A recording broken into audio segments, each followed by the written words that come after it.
Well, good morning.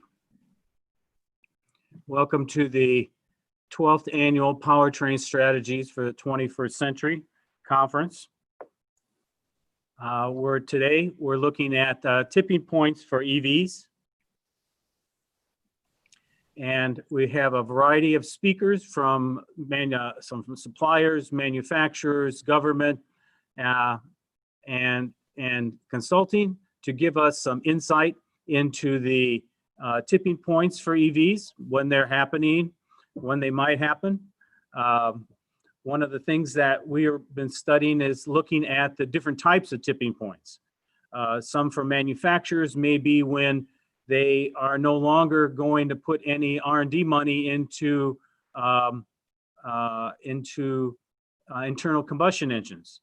For suppliers, it's when their manufacturers may not ask them for any more parts or R&D on ICE engines. For consumers, it may be when the price parity occurs, and some of our speakers are going to be talking about that. We're going to have our people presenting, and then we'll have Q&As after each person. I'm going to start with some intro about my group, the Automotive Futures Group.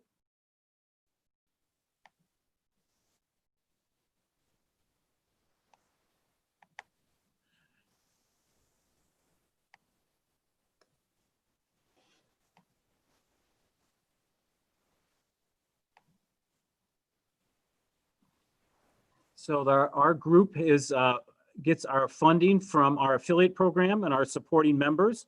We want to thank in advance all our affiliates, because without them, we could not be doing what we're doing.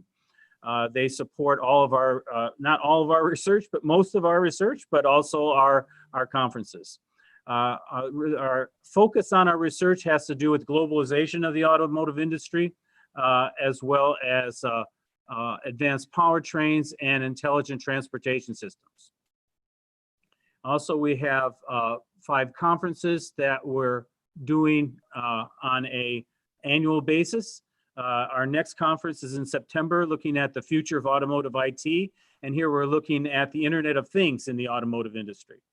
And then also we'll be, in November, we'll be looking at the Chinese automotive industry.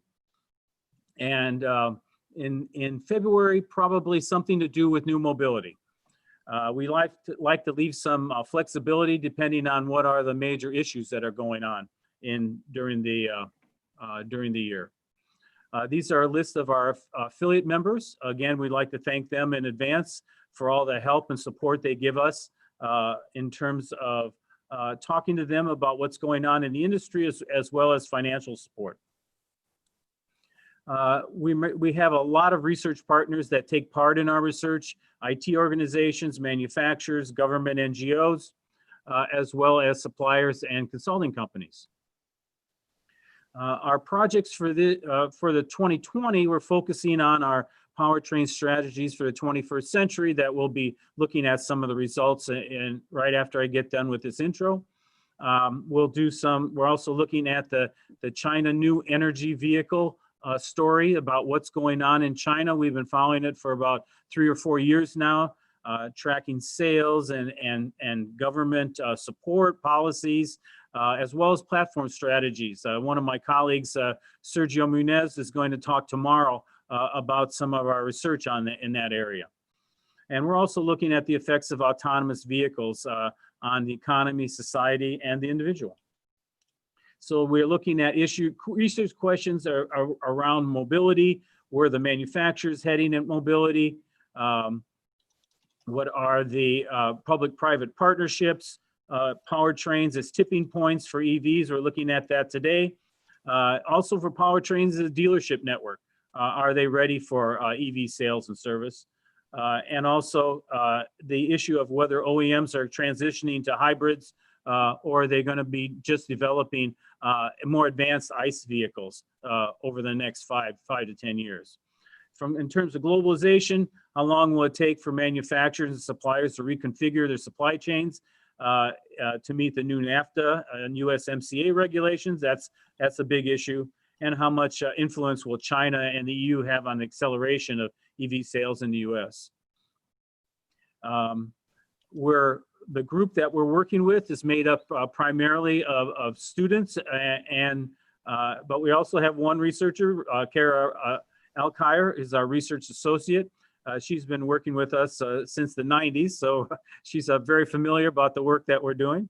But we also have students working with us, and some of them have been working with us for a couple of years now. Wei Chen Li is working on the Automotive Futures conferences. Rishi Chen is working on the Chinese NEV project. Minori Suzuki is working on a battery suppliers project that we're just starting. Aaron Dahl, who's just graduated, has been working on the U of M Automotive Industry Student Survey. Daniel Nemmert and Edric Joe. Edric is not our first, but is our intern for the summer from the undergraduate research opportunity program that the U of M provides for young researchers to get some ideas about what's going on and what research is at the university level. And Daniel's he's been working on, along with Edric, on the powertrain strategies for 21st century.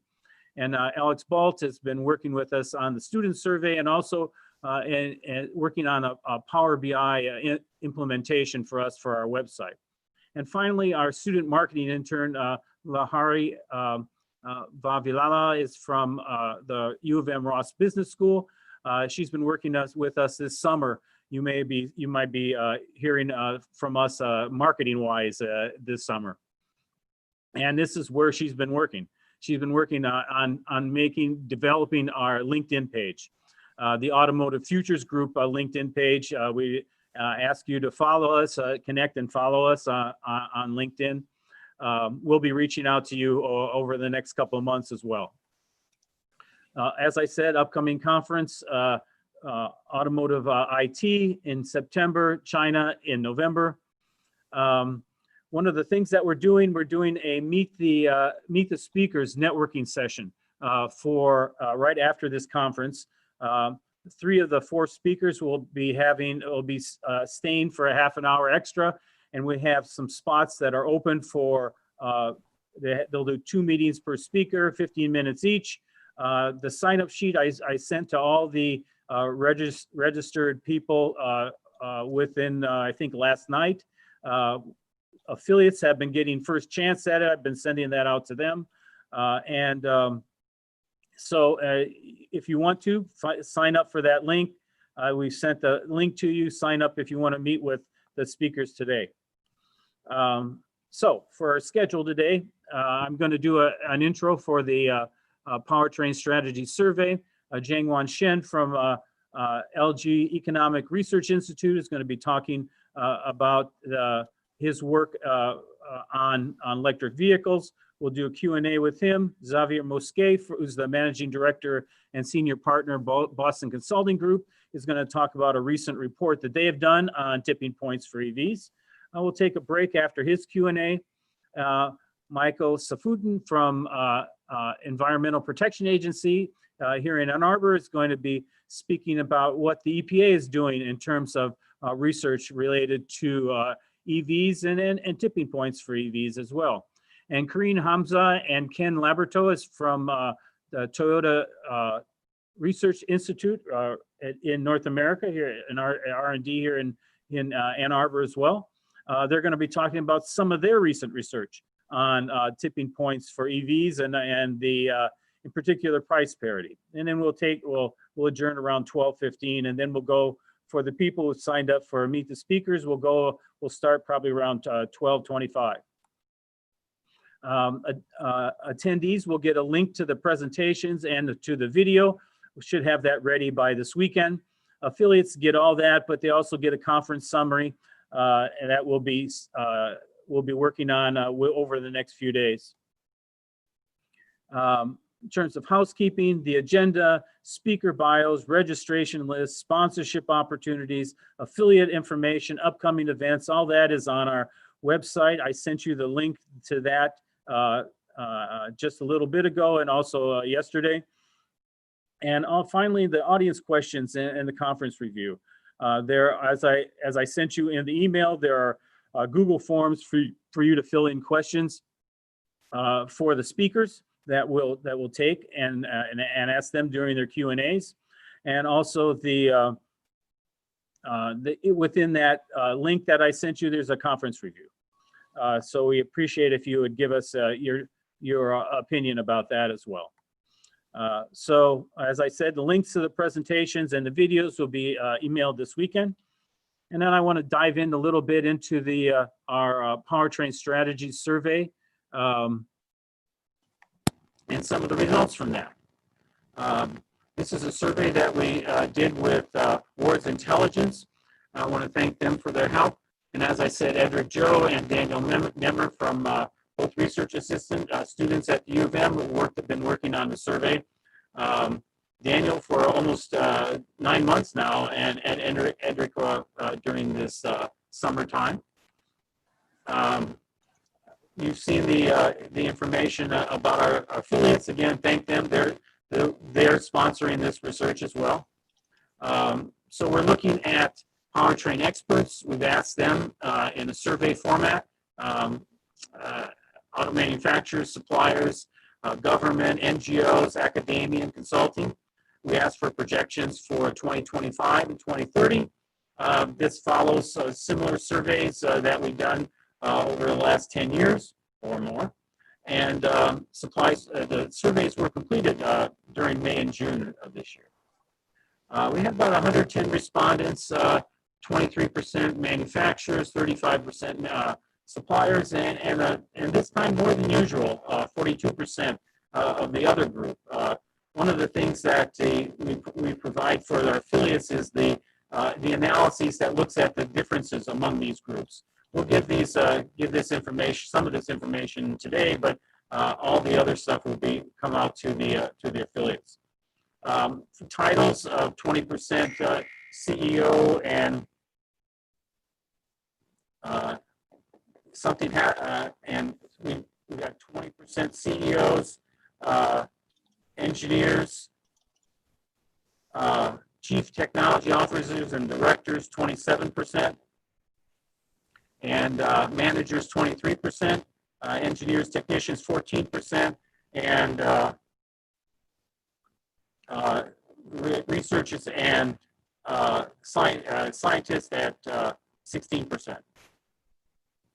When you looking at the passenger cars and what they're expecting in terms of spark-ignited engines, 65% out of all the different powertrains in 2025, down to 46% by 2030. Well, where is this going? Well, this follows the trends that we've been doing for a while now. Has to do with the introduction of more hybrids into the system. So they're expecting 22% hybrids by 2025 and 32% by 2030. And here's the breakdown of the different types of hybrids: full hybrids, plug-ins, mild hybrids, and diesels. We're expecting a lot of mild hybrids to be part of that 22% in 2025, as well as the 13% in the 2030 timeframe. Very few advanced diesels, but significant amount of electrics. 6% in 2025 and 13% in 2030. This is something that is something that we saw as well in the last year's survey. I just got a note from my students and my support staff that my audio is not coming in very clearly. So let me take a quick look here and see what's going on in terms of the audio. Make sure that everything is turned on and plugged in. Hold on.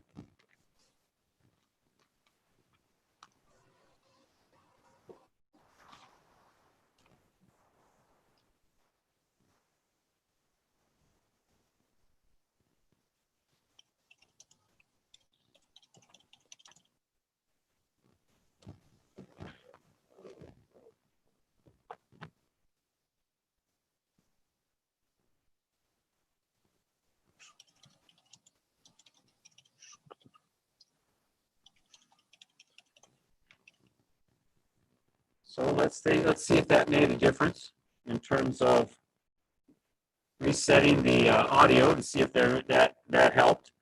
Hopefully we'll hear something that is positive. That many of the people on the live stream are saying that they can't hear. So let's see if anything is better now. We always have some technology issues somewhere along the way. And they say the bad news is that it did not make a difference. What I think I'm going to do, because we have so many people online, is I'm going to take it down and come back into this and restart the program again to see if that makes a difference in terms of the audio. So let me, I will come back and let you know. Thank you.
Okay, I've tried I put in some new batteries in my microphone. I want to see if this makes a difference. It doesn't, Bruce. Can you Doesn't help? Nope. It's very, very choppy for some reason. It sounds like we're going to have to restart the Zoom meeting. Restart the live stream. We'll start. I'll restart the live stream as well as this meeting. Maybe we should restart this meeting to start with to see if that makes a difference. Yep. That would be the easiest fix. So, yeah. Bruce, it seems to have started when you switched over to a new presentation. Your voice was very good at the beginning, and then you switched topics to a new presentation, I believe. Yeah. So yeah. Maybe that's a clue. I don't know, but yeah, you never know. It seems like you're just switching to a different file. Okay. Someone said reposition the mic, and since the sound is raspy, not sure if that would work. Okay. See, is that any better? No. Okay. Now, it could be just the mic itself that's bad. I could switch to the microphone that's inside it's not a Zoom issue, as Cream and Mike are clear. Okay. I can use my microphone within my computer. Let me see if that makes a difference.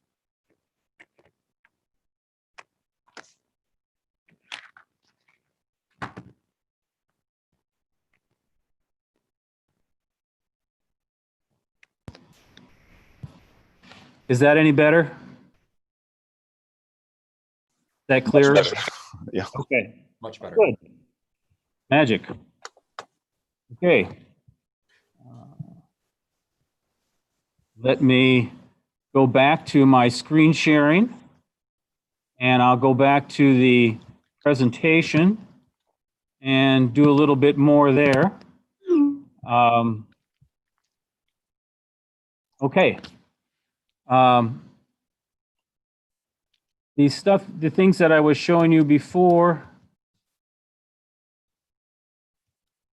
Of course, it helps if I could be able to advance my slides. Okay, here we go. I went through the survey demographics. It's pretty obvious what we were doing there. For the future powertrains, as I said, for passenger cars, they're expecting, this is very similar to what we received last year, a pretty big drop in 2030, but 65% these are all pretty big drops for spark ignited engines. Right now, we're probably in the 90s, high 90%, mid 90% on spark ignited engines. When you look to hybrids, we're looking at, and this is where the differences are going to, where the experts think is going to occur, where hybrids are going to take over. But remember, for every hybrid, there's a spark ignited engine. So when you combine both of the spark ignited and hybrid vehicles, you still have spark ignited engines. And sometimes it looks like 80 to 90% again. But that's still, even if you got into the 80s, it'd be 10% less. Where is that going? It looks like it's going to electrics. Whether they'll be able to do that in this quickly between now and 2025 and also 2030, these are some of the things we're going to be talking about over the next few hours. And when you looked at light trucks, the differences between passenger cars and light trucks, still more spark ignited engines, fewer hybrids, but still significant numbers of hybrids compared to where we are today, and some electrics, and again, advanced diesels. So they're seeing some pretty good diesel applications for light trucks. So when we asked some of the issues about that they made comments about related to powertrains, and these are some of the quotes that came out of the comments.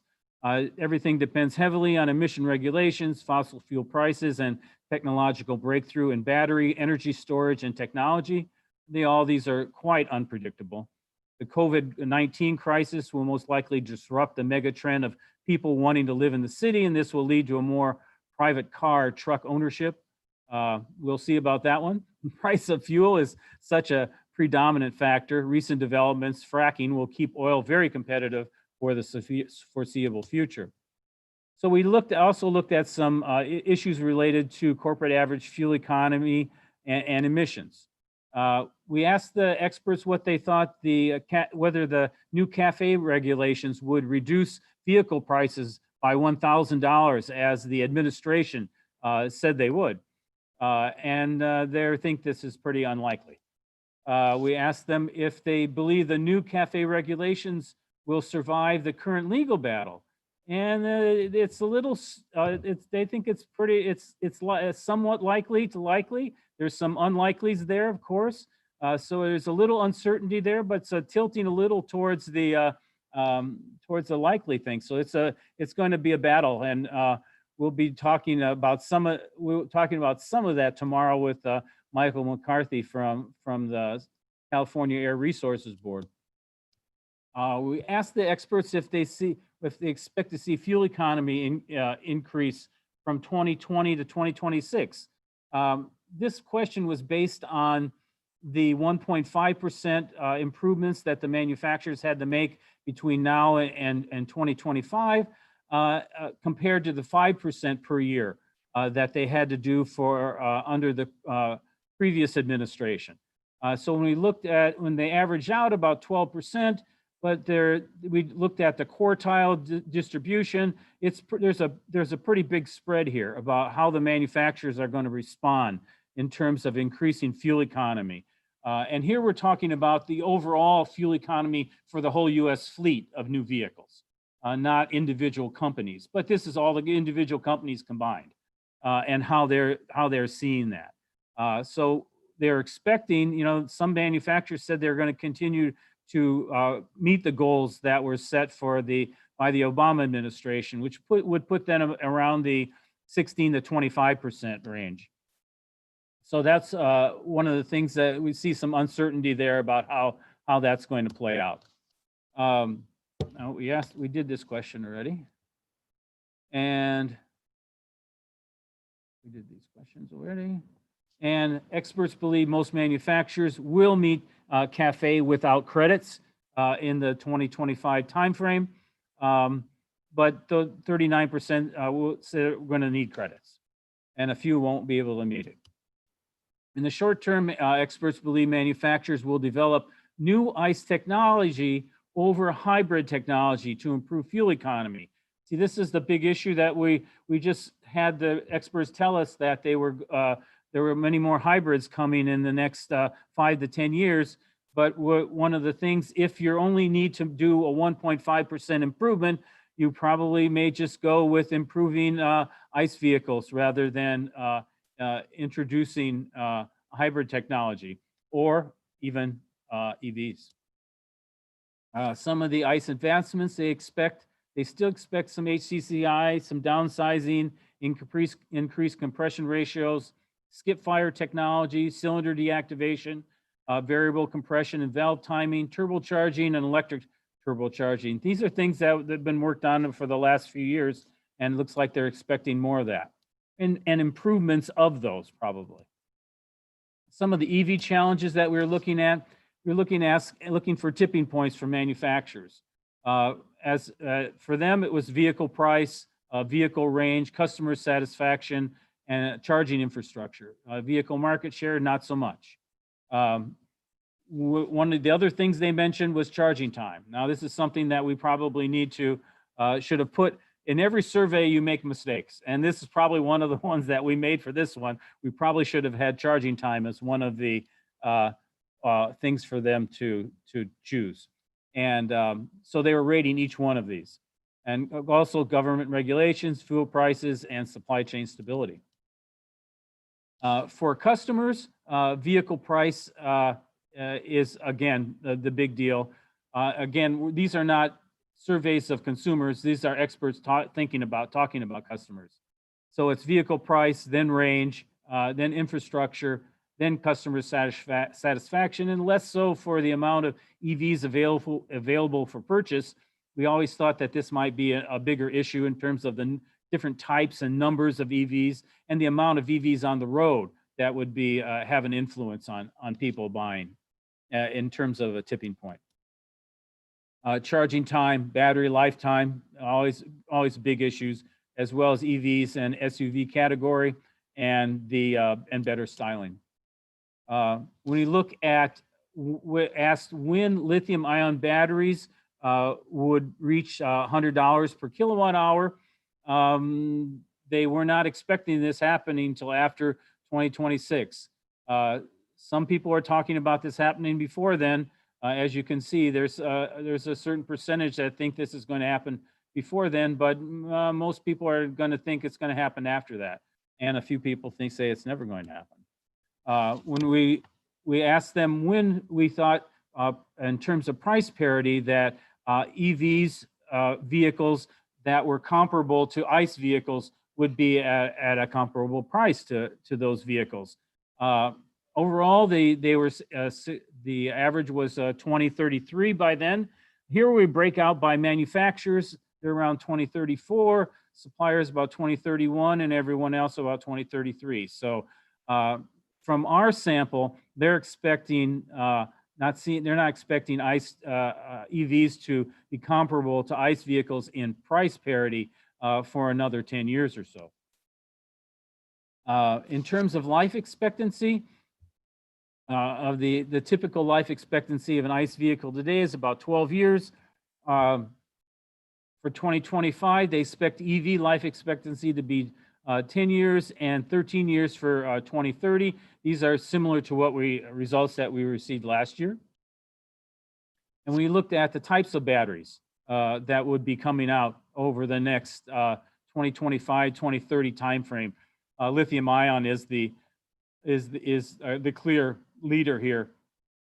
In the past, we thought some solid state batteries would be coming out, but It's not showing up here. In terms of the some of the issues driving this, hold on for 1 second here. Here we go. The experts really don't have any consensus about the biggest obstacle to improve electric motors.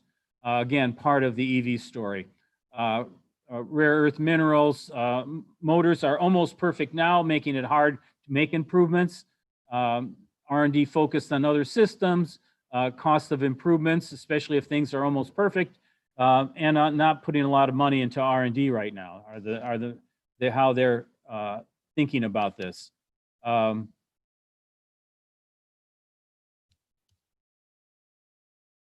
Okay. Increasing the system efficiency is rated as the most important factor in developing electric motors. But they also say reducing rare earth metals and reducing cost. So those are but they were not rating each one of these. They were just saying which one was the most important factor, as the prior one was also what is the most important factor. Okay.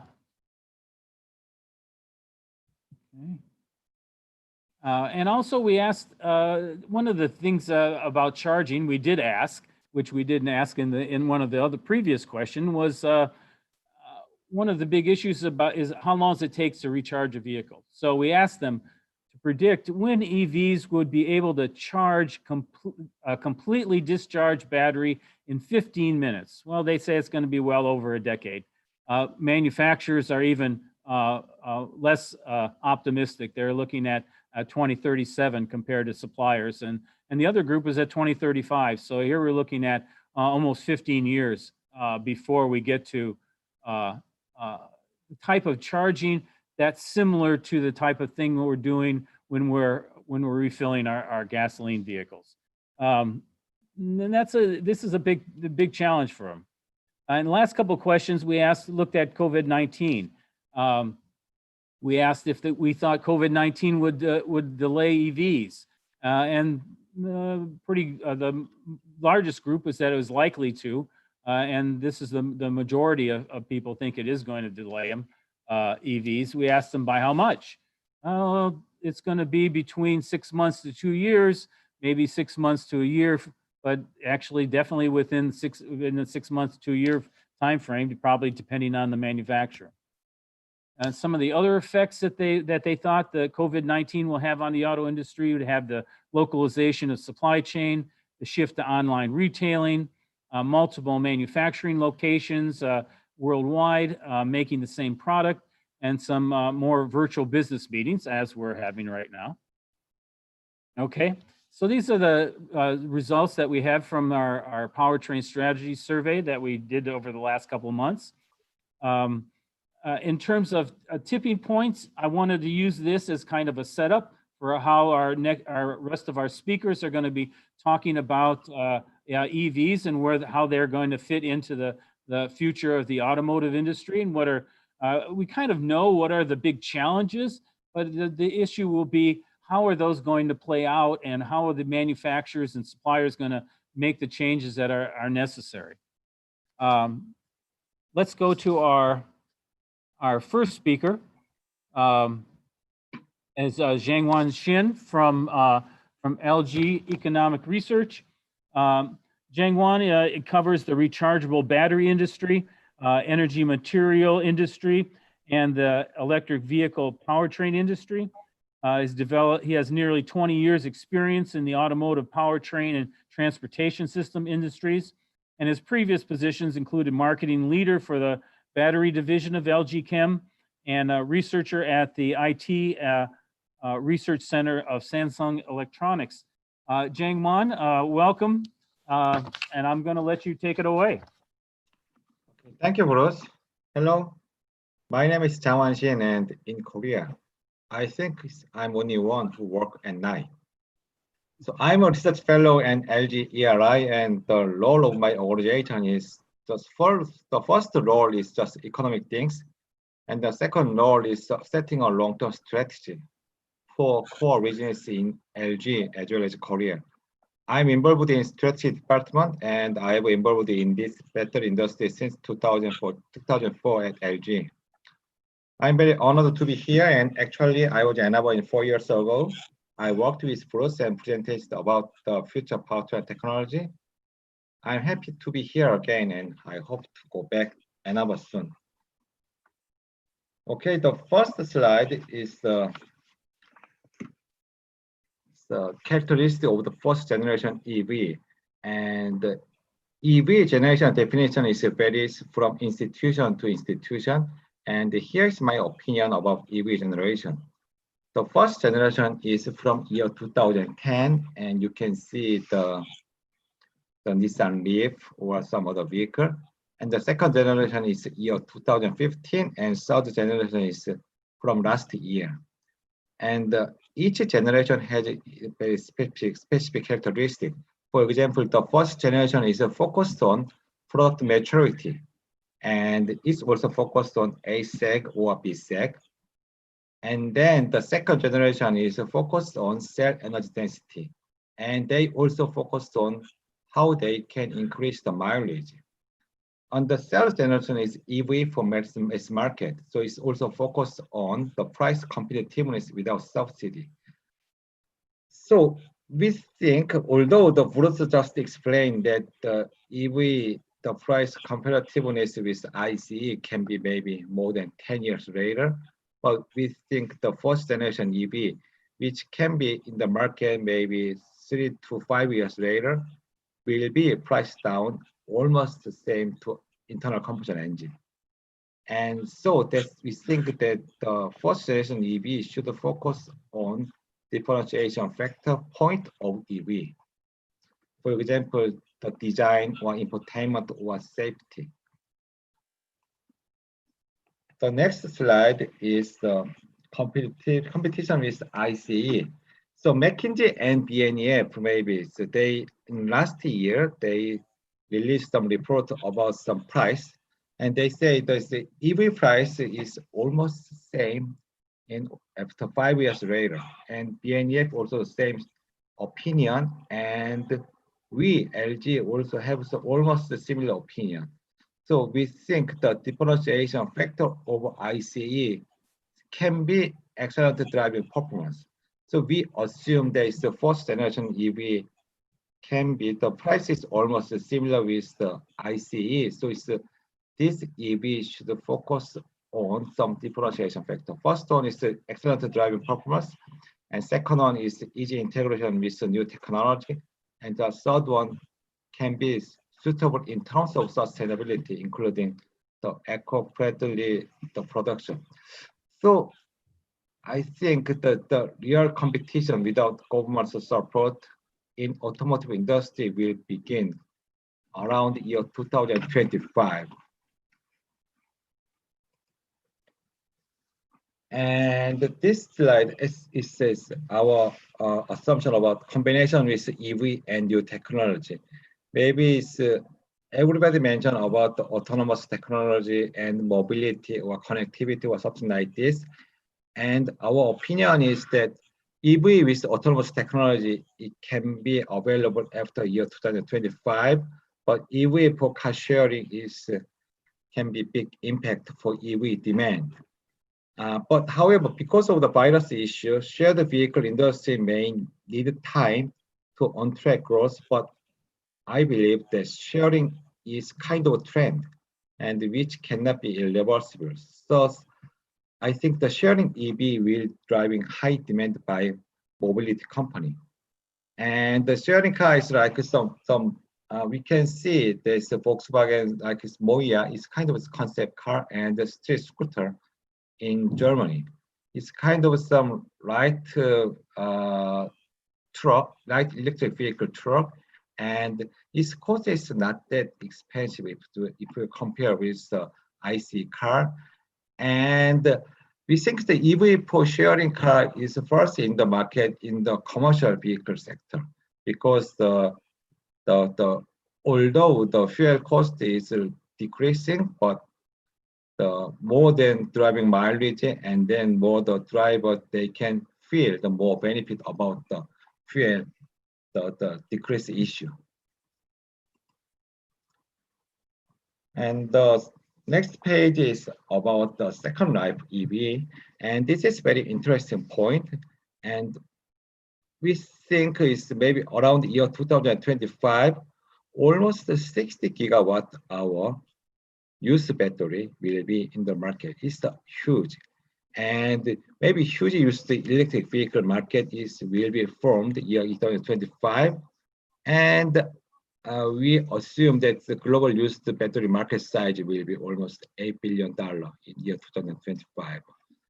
So already major countries like in China or some European company, they are strengthening point on used battery. So perspective of LCA called this life cycle assessment is also very important. So a lot of the battery company or a lot of the electric vehicle OEM, they are already focused on battery disposal after use. The first one is recycling, and the second one is reuse, and the third one is second use. The recycling is a very familiar concept, but we think the reuse as an EV battery is depending on the remaining life. And the second use means after repurposing battery used for other purpose, such as ESS or home energy storage. For example, and in LG, we think probably after the 8 years EV usage, and we evaluate how much life is still remaining in battery, and we think it's almost 80 or 90% of the battery is still valid after 8 or 9 years. So we think although the life of the battery is still very high, but currently only recycling is only valid solution for this industry. So LG or some other company in Asia, they looking for some another business model about the reuse, second use or something like this. And EU and China, they already enacted some guidelines on battery containing certain hazardous substance.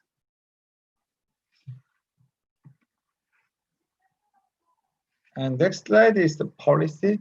And we think it's the four policies after year 2020 we expected. The first one is everybody pretty very familiar about this concept, is that they tightening CO2. And the second one is EV subsidy reduction. Major country already tended to adjust and reduce subsidy. And the third one is eco-friendliness. And the last one is enhance safety while driving. This is very interesting concept because it's until now or until first or second or third generation EV, the lithium-ion battery safety guideline is very severe.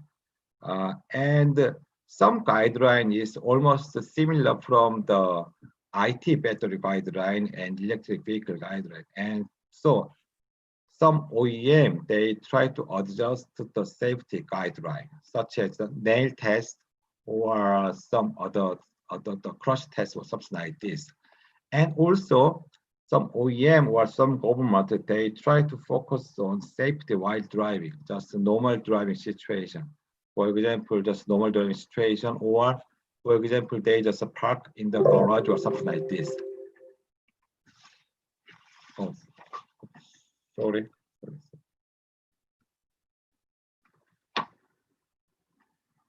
And also the very interesting regulation called is GTR20 is that a request of the duration of the 5 minutes between the warning of summer runway and safe escape of passenger. That means is that when something happened in the car during in driving in the highway or something like this, and the driver feel that there's some gas inside of the vehicle, and then indeed maybe 5 minutes the driver should escape from the car.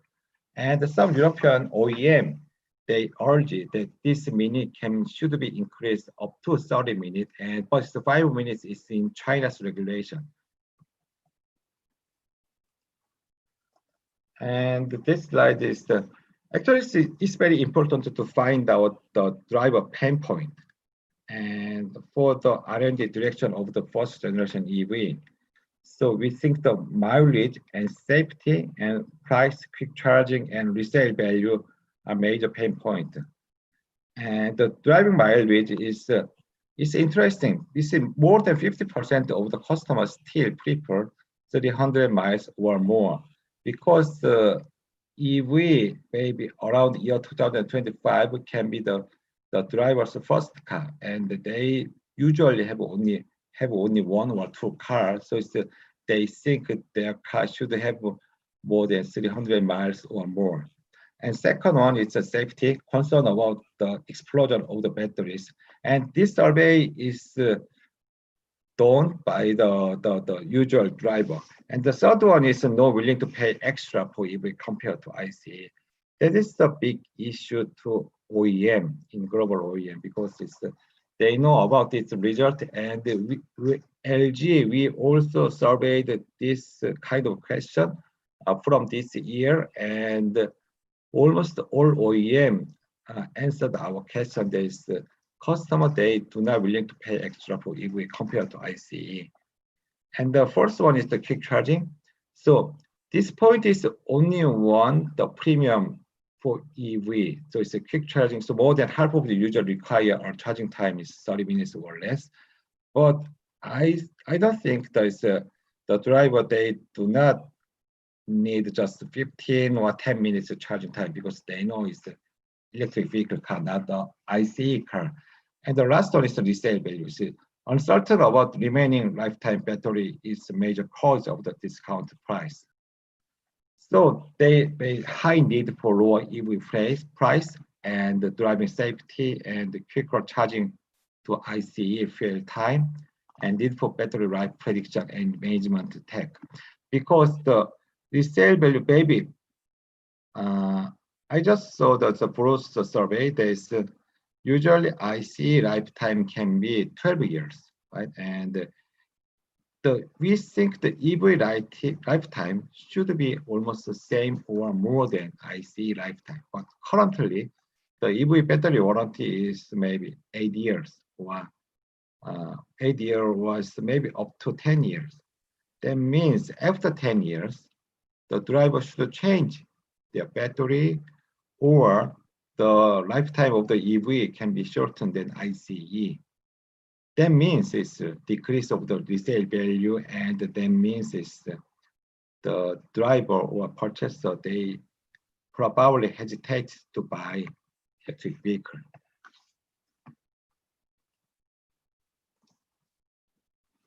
And this is the last slide of the first part of my presentation, and it's the OEM's pain point. The OEM's pain point is OEMs still have question about the demand. EV demand is highly dependent on policy and lack of confidence in driving safety or the durability. And the second one is the deficit. Still, there is no profitable EV OEM yet. And higher regulatory policy will lead to greater penalty for non-compliance. But from last year, Tesla, they say they start to earning money, and from this year, Luno told that they start to earning money, but their profit ratio is very, very marginal, we think. And the third one is the imperial user value. The expanding EV is essential for OEM because they should respond to regulatory policy, but value of the user point of view is still lower than ICE. That is their point. For example, when we asked about the driver, and they say, although the OEM marketing point is some electric vehicle can drive maybe more than 300 miles, but driver have some question that, okay, but this driving range is only valid on very standard situation. For example, in the winter time or in the summertime, the driving range can be decreased. That is the question about the EV driving range. So OEMs still have some question about this, that there's the imperial user value in EV. So we think the OEM OEM's the focal point in fourth generation EV is the first one is the driving performance. For example, we think the distance is still is getting better and better. So we think it's more than 300 miles or average 300 miles is okay, but it's the convenience factor and also safety is very important. For example, the shorter charging time and enhance the driving safety to secure safety is very important. And the second one is non-driving performance is a diversifying user value. That means it's efficiency improvement or high interest diverse usability of EV. That means EV can be used home energy storage system or response to increased energy consumption due to autonomous driving or increased network connectivity. That means it's when autonomous driving or network connectivity is increased a lot inside of the vehicle, that means it's more power source is needed inside of the vehicle. That means electric vehicle may need additional battery source or the increasing battery pack size. Okay, and this is my second part and impact on the EV battery industry. What is the impact of the EV battery industry when we assume the fourth generation EV characteristic?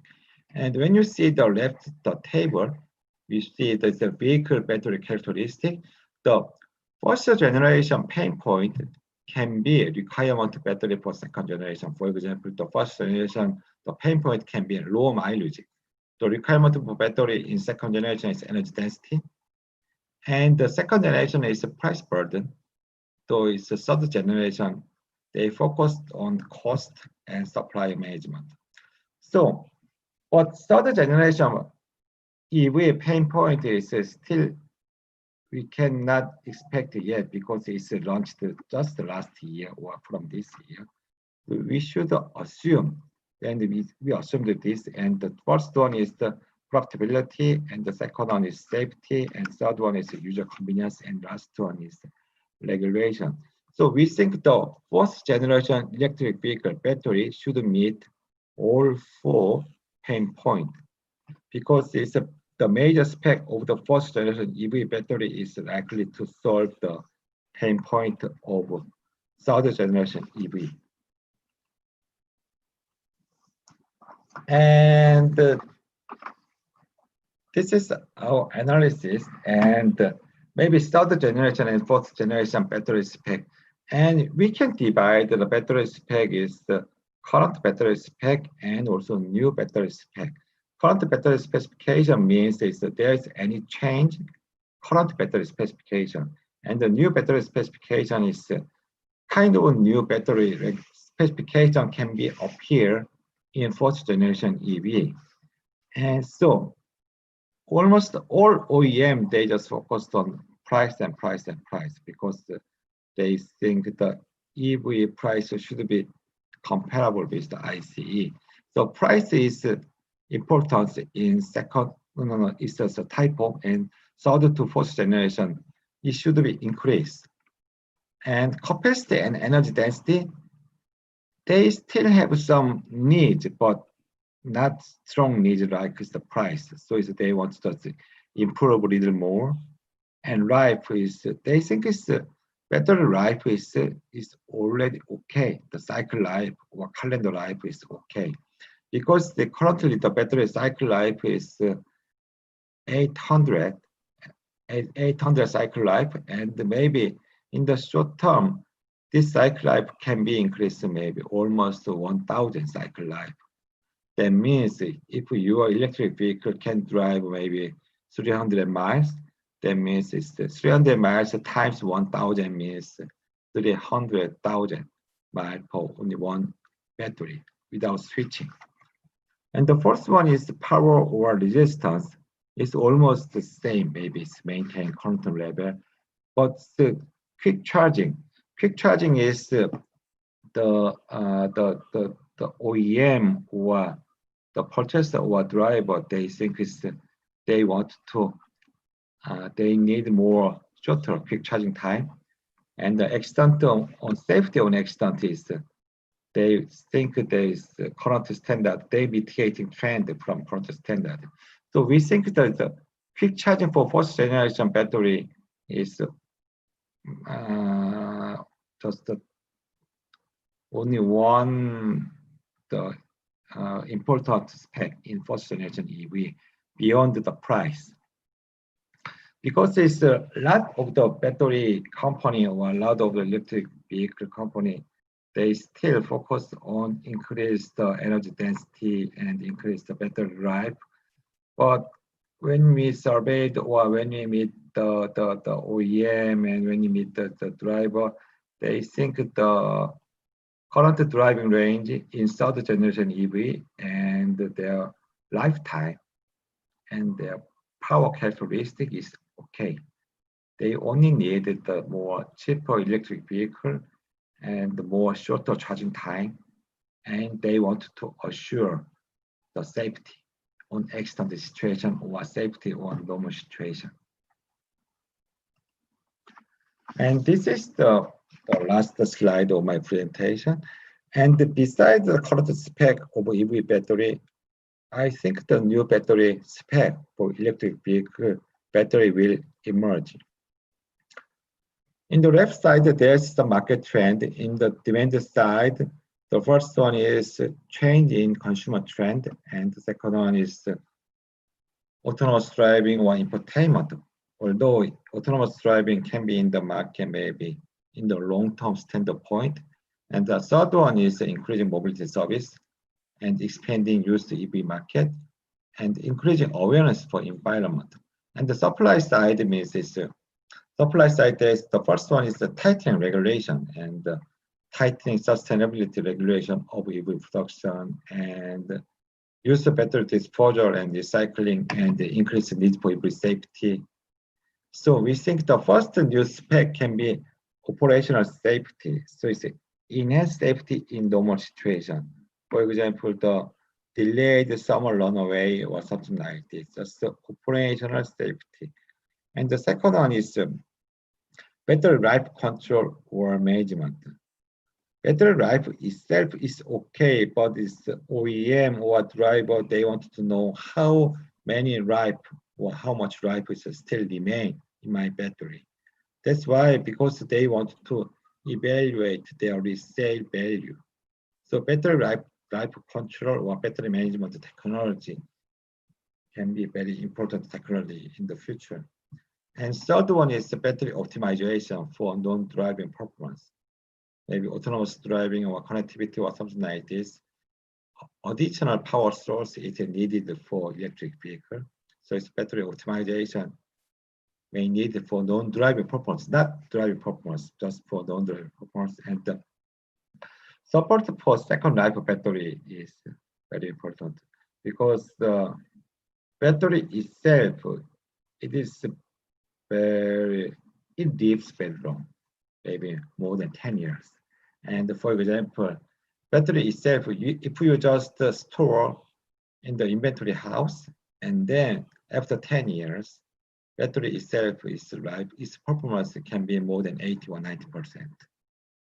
So support for second life battery is very important. So new business model for use battery usage and extending the scope of the sustainability, especially for European OEM. And some European OEM, they very focused on the support for second life battery. This is the final page of my presentation, and thank you for listening. Thank you very much, Jang-Wan. Got a few questions for you. Okay. This issue of the second life of the battery versus the recycling of the battery. Okay. Is there a trade-off about what the advantages of just recycling it versus second life? Actually, the recycling is very easy. When you get some used battery, you just recycle. You just melt it down and just extract some raw material. it's very easy. But the reason why the reuse battery is not happen in this day is we cannot expect how many life is still remaining. We should expect very correctly. So lifetime battery life control or battery life forecast technology is very hot technology in this industry. So if we get them, for example, when you get some used battery and you can expect just correctly how many just you have maybe 80% life is still remain, and then you can find the usage of the battery. But without the life, without this technology, you cannot expect how many life is still remain in your battery, and then you just recycle it. So we think there is no trade-off. Our assumption is the first time life in the electric vehicle and the second life in battery can be used in ESS or some home energy storage or some electric motorcycle or electric bicycle. And then this battery can be recycled maybe after 10 or 15 years later. Very good. Okay. Can you stop sharing your screen? Okay, yes.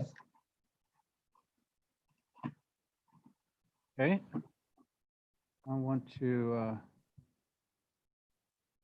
bring our other speakers in to see if they want to jump in on any of these questions. One of the things that we try to do is have all the speakers available if they want to participate in any of the questions. Some of the lot of the questions are very specific to the battery supplier of the world, one of the battery suppliers of the world. I guess, Jangwon, one of the other questions that I wanted to ask you about was a solid state battery. It's something that we talked about in the past as something that was going to be a bigger deal within this decade.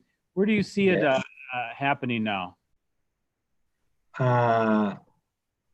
The reason why the solid battery is famous in the past, I mean, the first one is the safety.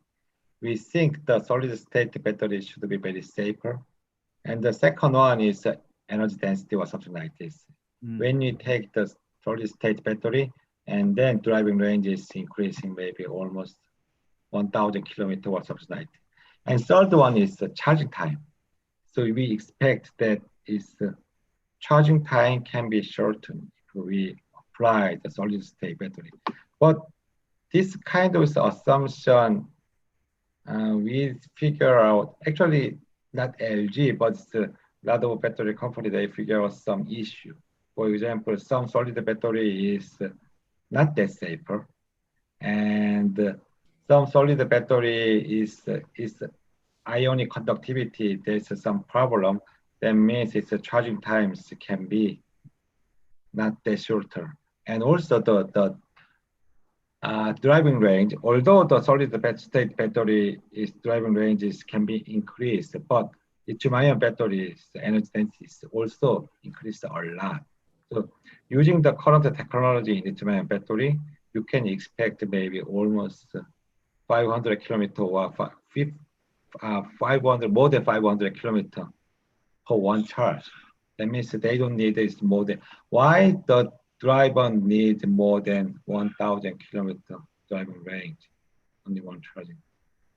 So we think that, and the last point is the price.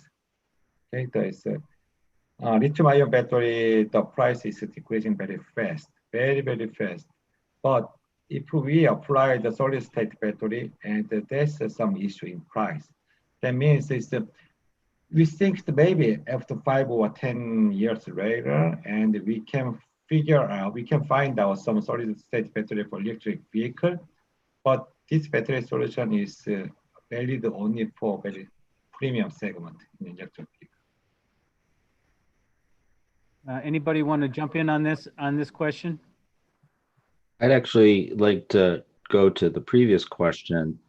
and say that I strongly concur that the lack of ability to know precisely what lifetime is left in the battery Yes. has made it much harder to develop a used marketplace for the same Yes. asset.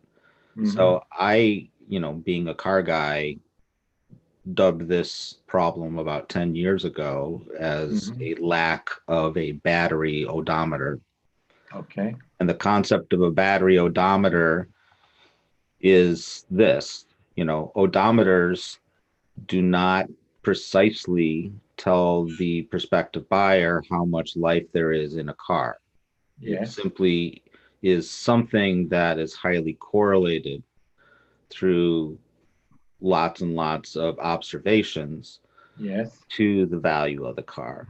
But Yes. it doesn't tell you if the brakes are about to go out. It doesn't tell you if the first owner didn't change the oil for 20,000 miles. It doesn't tell you lots of really important information about the lifetime of the car, but it still provides enough indication of the likely life of the car that it Yes. allows a entire used marketplace for cars. And um, without that, I mean, imagine if I was trying to sell you a used car and there was no odometer information and there was no information about how the car had been used.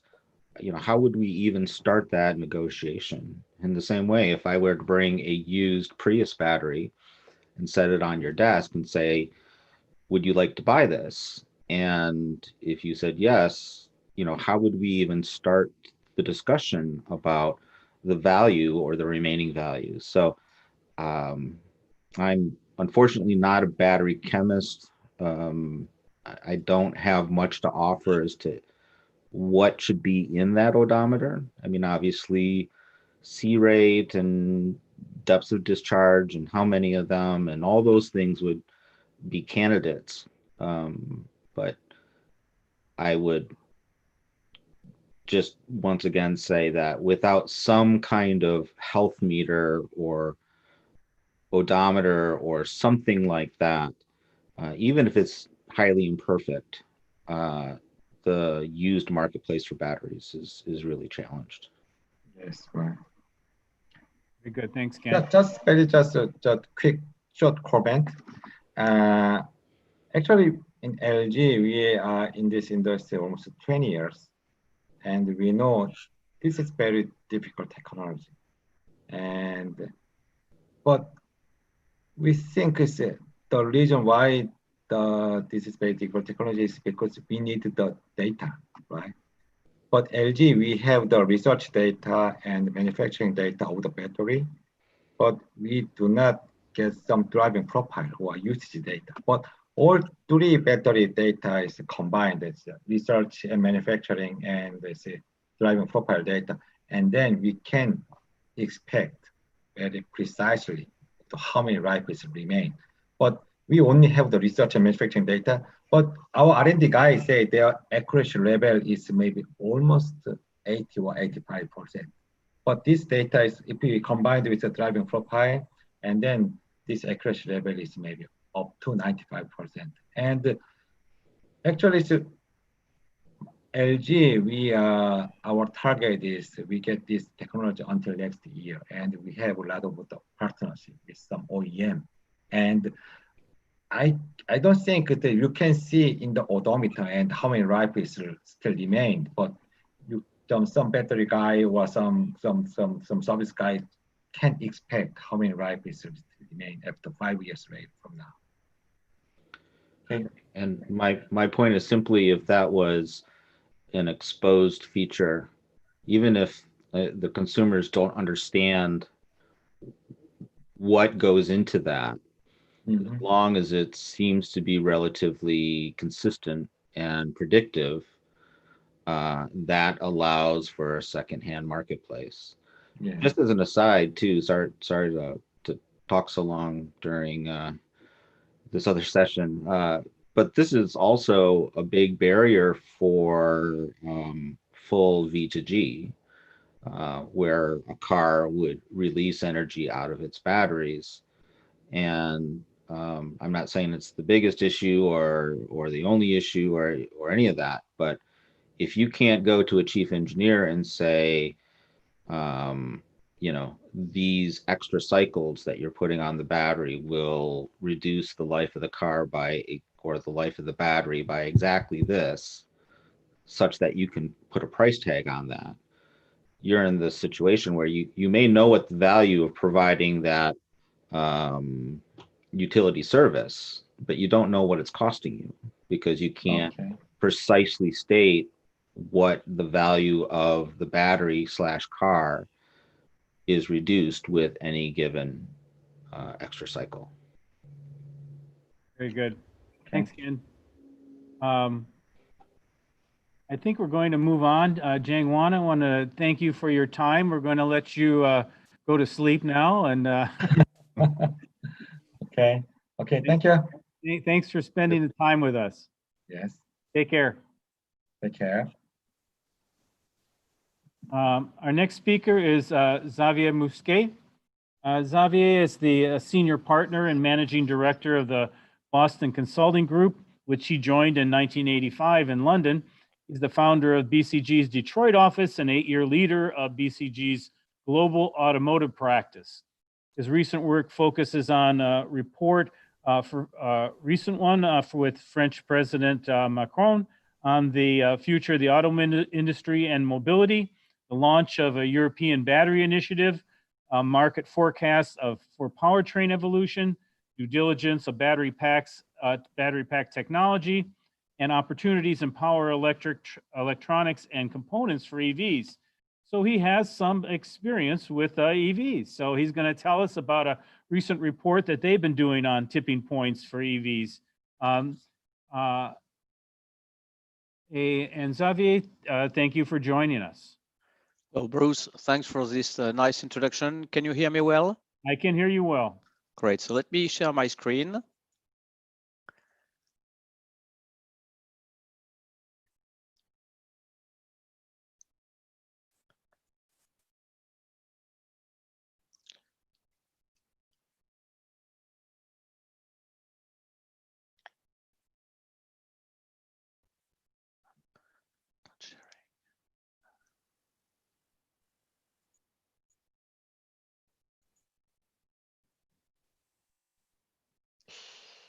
Why is it not sharing?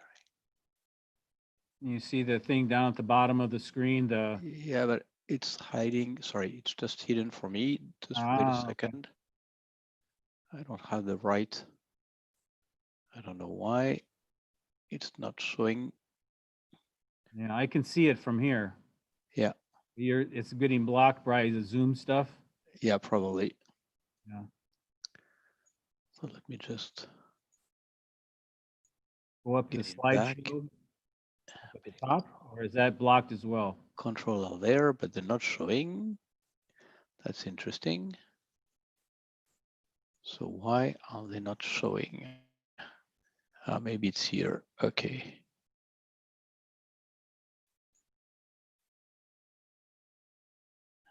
Huh. Interesting. And right up the top of that is the view, or the slideshow is to the little left of that. Yeah, but it's not. There you go. That one. Try that one.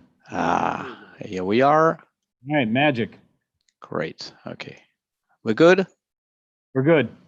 Okay, excellent. Great. Okay, great. So yes, I'm going to talk about the tipping point, and as you said, it's been a while actually since we've been looking at the space. Basically starting in 2009, where we were at that time, reasonably pessimistic about the next 10 years on EVs. In 2010, we looked specifically at battery performances, battery choices, and the evolution of the cost.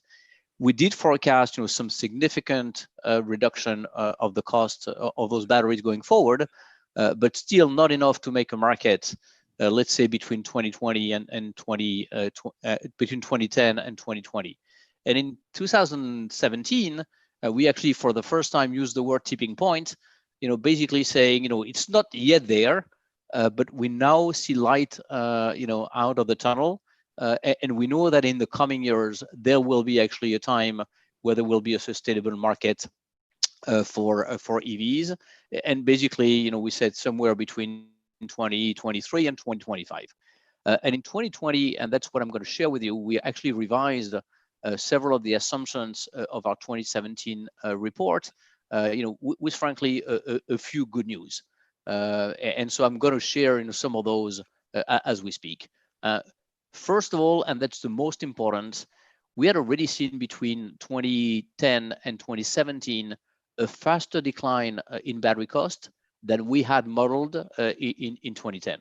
And so roughly, we were, 30 to 40% cheaper in battery cost in 2017. And interestingly, the same thing has happened between 2017 and 2019. In just 2 years, battery costs, have declined faster than we had anticipated in 2017. And I'll show exactly some, precise figures. I think, it was just mentioned, a few minutes before that actually the regulations also are tightening, further in many markets. That's partly true, of course, in Europe. And there's also now, growing competition among OEs. Some of that obviously has been, fueled by some of Tesla's successes. So the model we have is basically built on two things. At the bottom is built on the regulatory compliance, which is, what is the mix of powertrains that various OEs, have to put on the market to be compliant. And we know this is the minimum share of electrification that's required, because otherwise the OEs, in particular in Europe, will pay significant fines.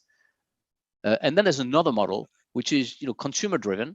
What is the TCO, the total cost of ownership of a car with different powertrains, an ICE, a diesel, a plug-in hybrid, an EV?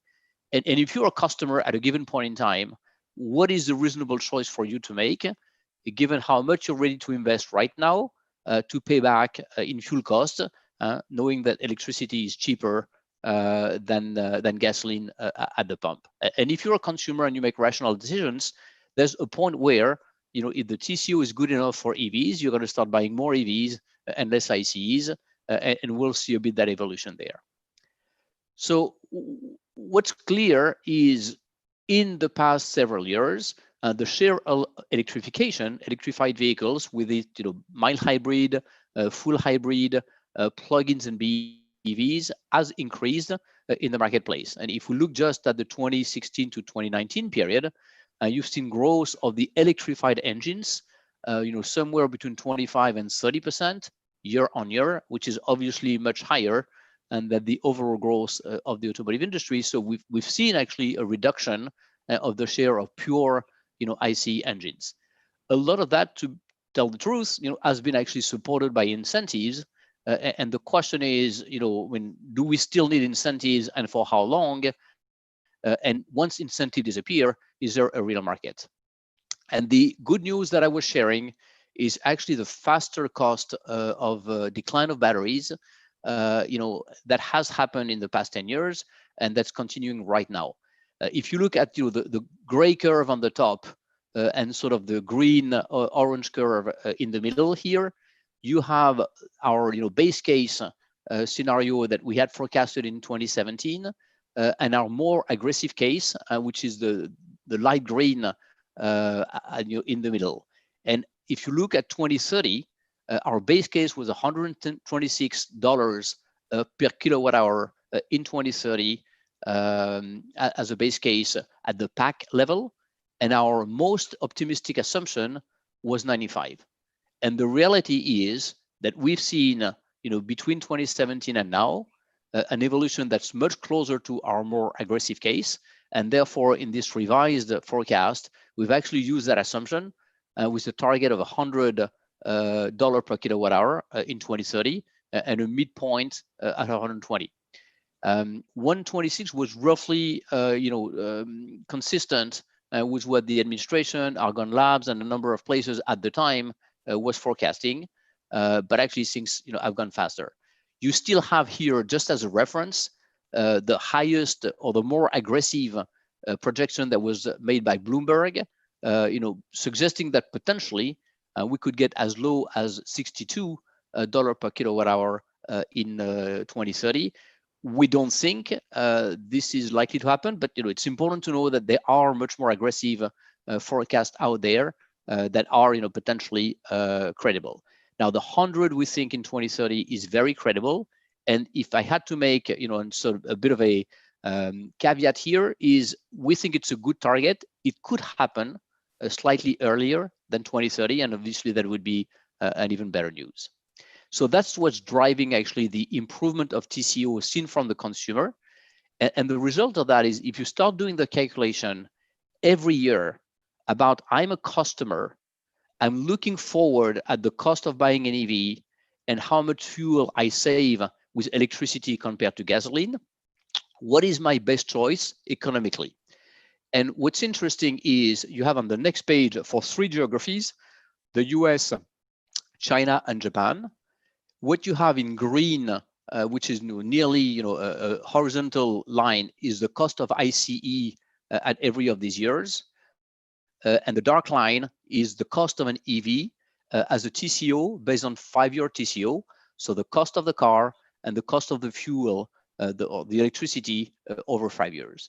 And interestingly, if you look at a medium car in the US, in 2022, without incentives, you're looking at an EV and you're saying, you know what, it's exactly the same TCO as an ICE engine.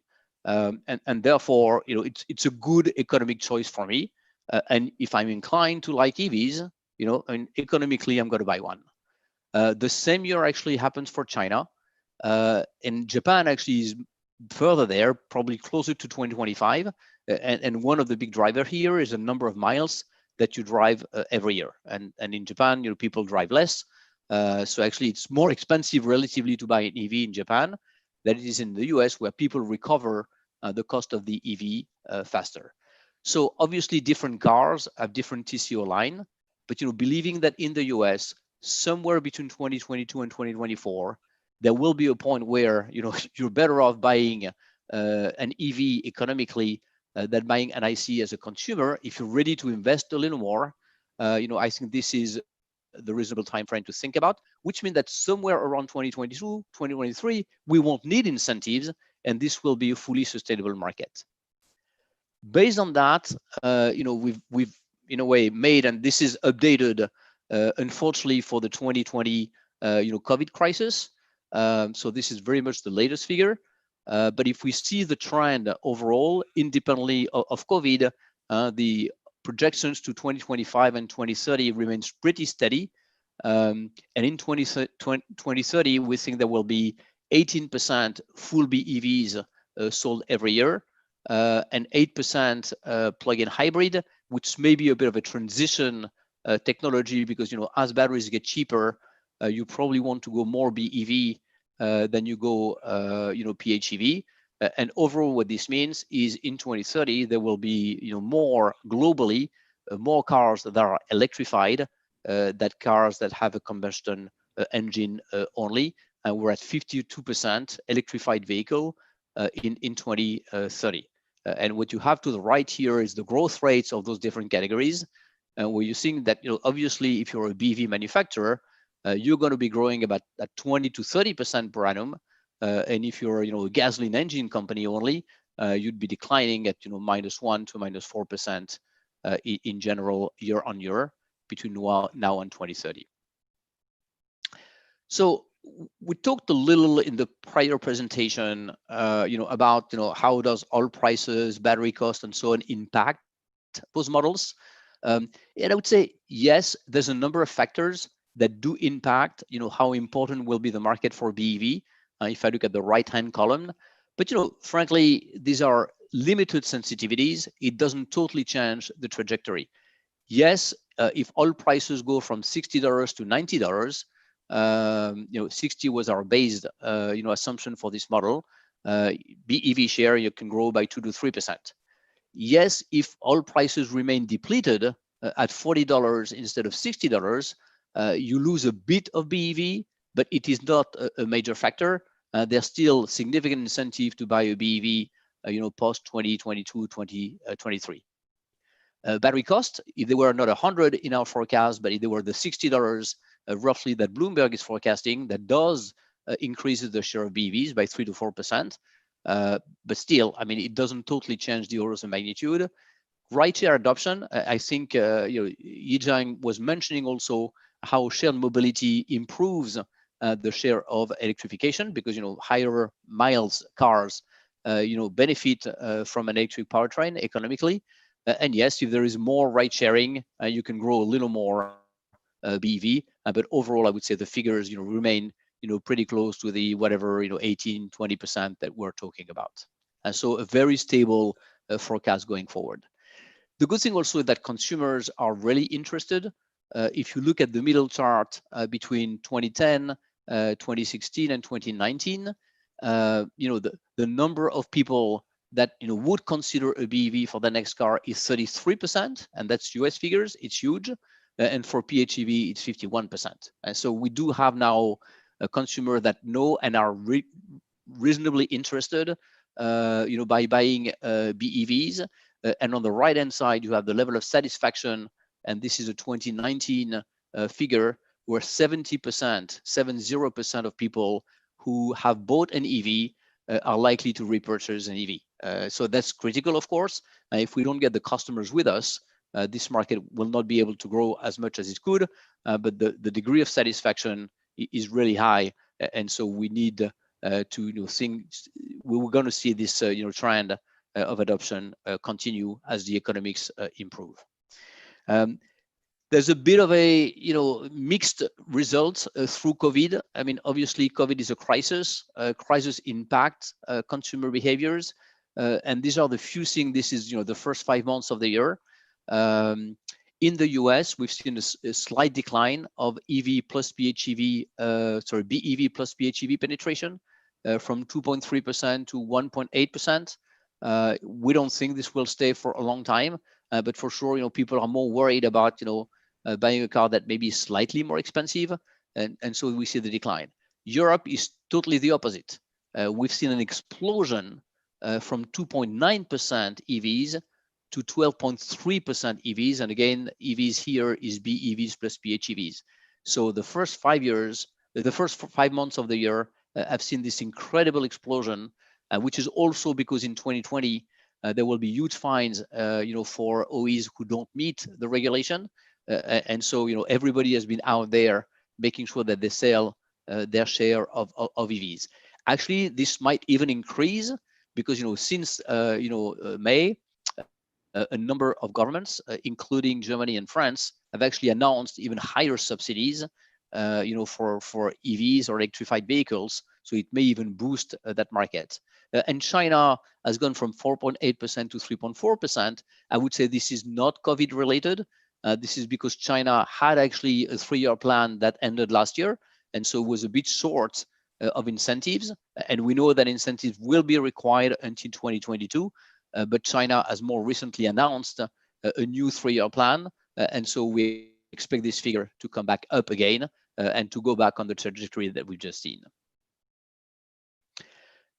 The next thing I would like to share, and that's in our last report, is obviously there's no point in going electric unless we believe it is beneficial to global warming, and so the figures we made, based on our revised report, was basically to compare the emission of ICE in terms of CO2 emission, I would say for the vehicle production and for the vehicle operation, compared to BEV, both production and operation, for a number of different countries who have different electricity mix. So we have China as 182 compared to 166. So I would say it consumes a little more CO2 than an ICE, but again, this is within 10%. So it's not totally significant. And as China's mix of electricity improves to cleaner energy, this will improve. If you look at the US, we're already beneficial at 148 versus 166, and obviously there's a number of countries for which it's even more beneficial, and the average of Europe is at 121. It also reinforces one of the points of the prior presentation, which is that, I mean, looking at, how much electricity we consume to produce batteries will become a more critical element for governments and regulators in general. So obviously we have to be very careful and conscious about reducing the CO2 emission of battery and electric vehicles production. But overall, good news for the environment. A word on FC on fuel cells. You've seen that, in our forecast, we have, a lot of batteries, not much fuel cells. It's just because we believe that between now and 2030, it will be a small share of passenger cars. And mainly when we look at, fuel cells, both, their operational performance and economic challenges, we see it actually more prone to support first, heavy duty trucks and commercial vehicles, and then later passenger cars. So, we would say that we think that fuel cells will play an increasing role in commercial vehicles, and we're probably going to wait until 2030 and beyond, although many governments have put in place, ambitious programs and incentives, and we think it is not a factor at least by 2030. Now, on the supply side, I mean, the OEs are, really now, totally engaged. I think there's no question for them that even though there may be some hesitation in some places about, where to take, regulation, it's pretty clear now that the OEs are totally committed, and there's absolutely no question. And if you look on the right, on the number of, vehicles, both BEVs and PHEVs, that various OEMs, have planned to introduce between now and 2025, you have roughly 400 new energy vehicles that will come to market, and next year, 2021, is going to be, a key year for that. But already, if you look at Europe, this beginning of the year, you already had 3 major launches between the e-Golf, the E208, from PSA, and Tesla 3. In addition, obviously, to the Zoe that continues to be successful, you have a number of critical models that have been key to this explosion of EV market in Europe in the first 5 months. So supply will create demand as we fuel and provide products for more vehicle segments. Also, there's been a lot of debate about, is it good for OEs? And, are they going to be able to survive and make money? You have here, I think, in various announcements by OEs. In red, you have those that believe it's not going to be profitable. Yellow is somewhere in the middle, but all the green are people who say, from day one will be profitable, and we expect margins on EVs to be the same as ICEs. And now, obviously, that has evolved through the past 5 years. But if you look at 2019, roughly, there's more green now than anything else. I think OEs are reasonably comfortable, especially those who started and are now at the second or third generation. They're very confident that they're going to be profitable. And I think that's what we're seeing right now as we look at the cost of producing EVs versus producing ICEs and the price they're being sold. We're very confident that the profitability in the next 2-3 years will be similar to ICEs, and therefore there's no reason for OEs to limit this evolution. As a last point, I'd like to say, obviously we have a forecast. It's very recent, basically a few months ago, and what we've seen lately, leads us to believe that this is happening. There's a few things that I'd like just to stress out in terms of plus and minuses that could either increase the EV penetration or potentially slow it down. But on the EV penetration, we do expect a bit of a bump where national governments incentivize EVs instead of ICEs. And in Germany, I think it was a big surprise for many that EVs have been supported and not a traditional conventional engines. So France has done it, Germany has done it. It could very well be that declines in battery pack cost continue to outpace our forecast and basically reach the 2030 target, 2-3 years before that. And there are some OEs that have basically said that they think is going to happen earlier. City governments, are gaining power, and if they decide to continue to limit emissions in city centers, I mean, some of them can surprise, the national governments, by basically deciding that they want, zero emission vehicle earlier than we think. And then, we talk a little more about, how much an EV is more expensive to purchase than an ICE, but it totally depends on how you finance it. Because if you start, financing the batteries and basically, being paid on the fuel economy that the user is making, then you can reduce the purchasing cost of the vehicle itself, and it could become quickly at parity, even though the cost will be higher. A number of factors, will decrease EV penetration. Obviously, if some national governments loosen their current CO2 regulatory standards, we know this is a discussion in the US. Personally, and that's very much a personal position, I don't think it's going to happen. I think it's the country is too much divided on that to make a decision. But that obviously could slow down one market like the US compared to the others. It could also be that the post-COVID, shows a decline in vehicle sales due to the fact that people, want to buy, safer, cheaper cars, and therefore don't want to invest in an EV. We're not seeing that in what we're hearing from customers right now, and some countries are even beating the odds, like Europe. But at the same time, this is a possibility, and I think the next 2-3 months will be important to see how this impact, at least short term, the sales of EVs versus others.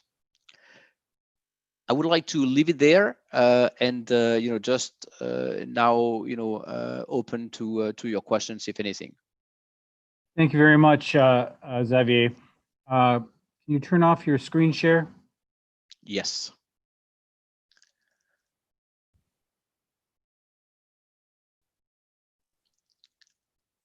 Well, we've seen a couple differences in terms of the, and we're going to have other speakers talk about this topic as well.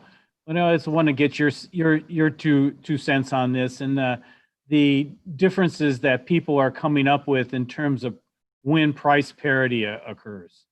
You're a little more optimistic than most people. Is it how people are measuring TCO?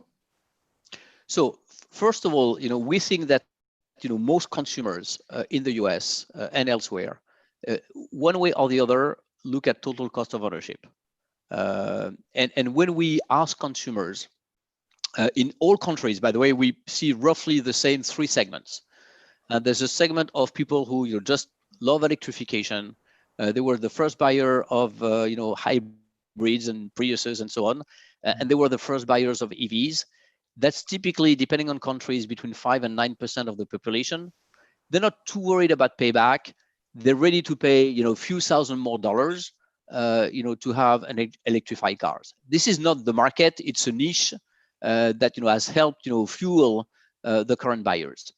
We have another segment, which is the most important in my mind for EVs, which is up to 50% of the population. So basically, if 6% is the first segment, that's the next 44% of the population who say, you know what, I'm sensitive to TCO. If you tell me that the car I buy will be more expensive, when I buy it, but I will save on the yearly cost, I'm ready to invest. And those people roughly say, I can invest between 3 to 6 years of future savings. And so the people who can invest a little more, can wait 6 years to pay back. That's actually, interestingly, if you look at Tesla's website, 6 years is what they take in terms of measuring their TCO. And then people who are more cost conscious at the beginning are more around 3 years. But this is a big share of the population. And if you look at the first and the second segment, that's already 50% of the consumers. So in the world, 50% of people are ready to pay more for an EV. And then you have the next 50% who say, you know what, a car is expensive.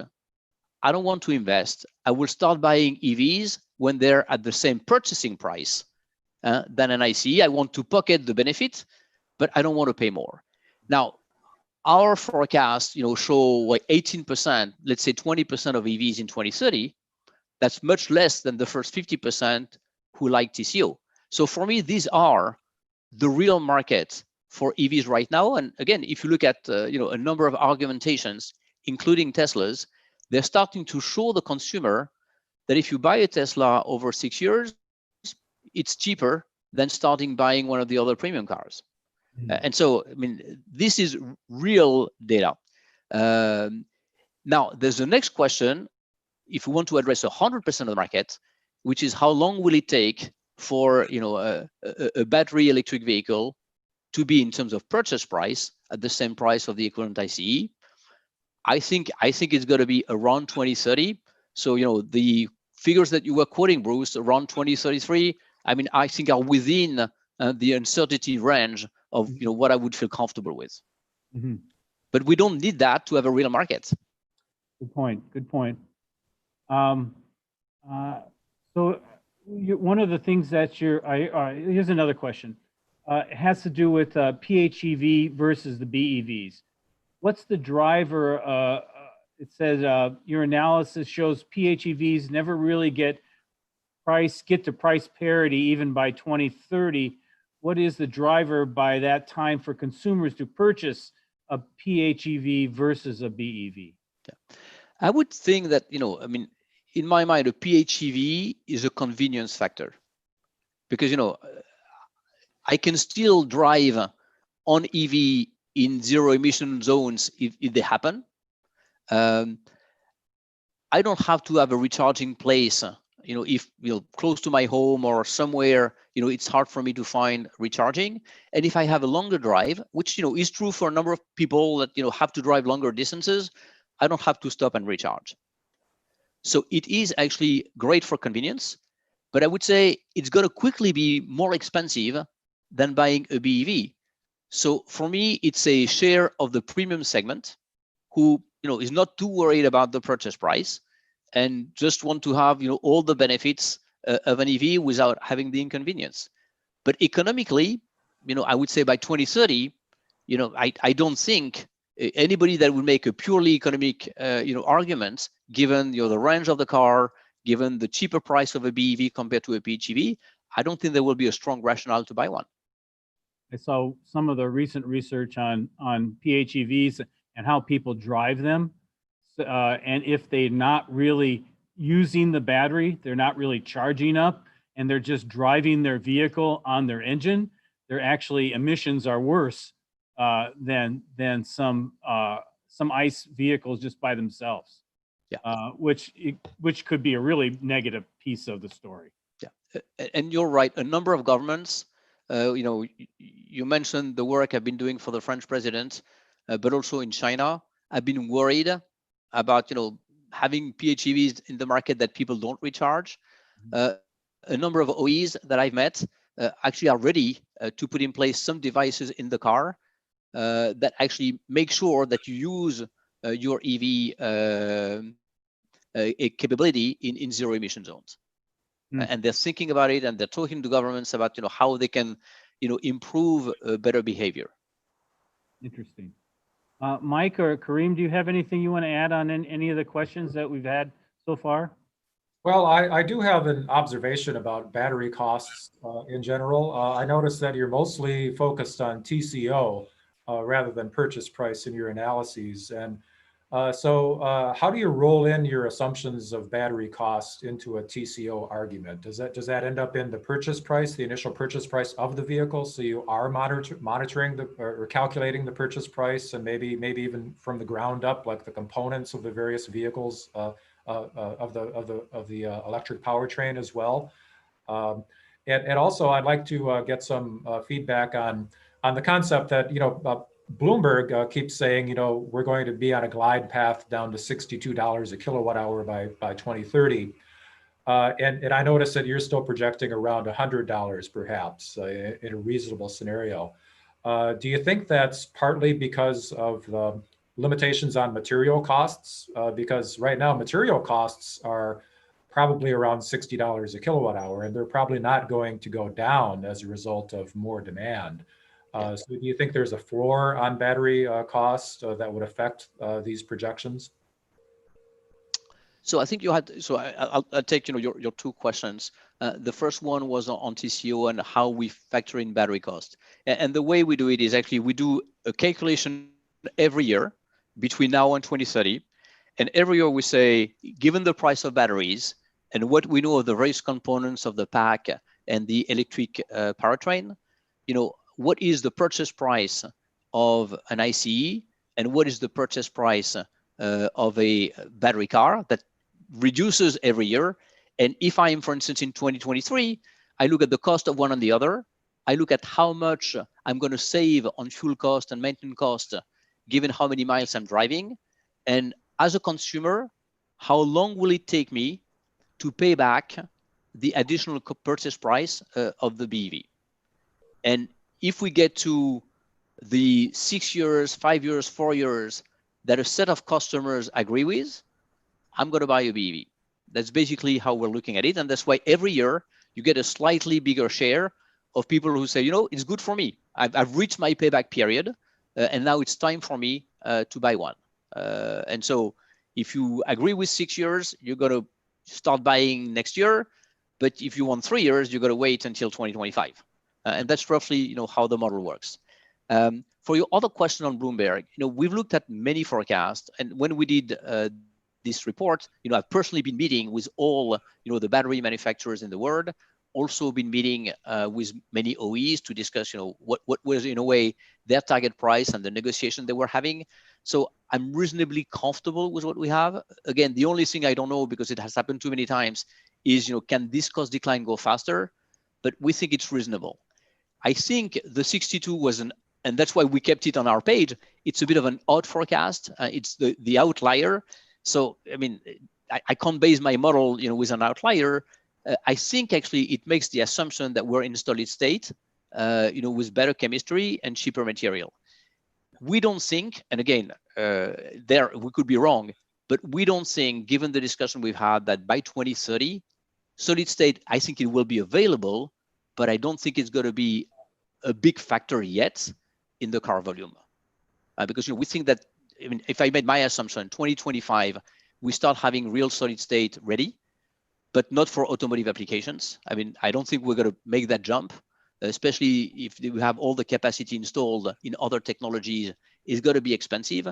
I think it's going to go first to more consumer electronics and these types of applications. It's going to take 5 years, and in 2030 we'll probably be ready then to start having solid state industrialized production for EVs. But again, that's one assumption. Mike, if you had a different one, I'd be happy to hear it as well. No, this is actually very helpful. I'm always curious about how battery costs are being reality checked against the concept of a constant 7% year decline. But you also have to consider that there could be some mitigating factors, some limitations on the possibility for the decline to continue infinitely into the future. Thank you. Reem, did you have something you wanted to say? Yes, a minor comment on the dynamics between battery suppliers and OEMs. And I'm not in the supplier chain by any chance, but we've heard about it fairly enough. So when we talk about the price of batteries in year X, if a battery supplier and an OEM lock in a deal at that year, it usually freezes that price for a number of years to come. So when modeling what it takes or the cost of an electric vehicle in year X, you typically want to look at the price of batteries 2 to 3 years behind from there. So that might basically offset the predictions a few years there or a few years in one direction or the other.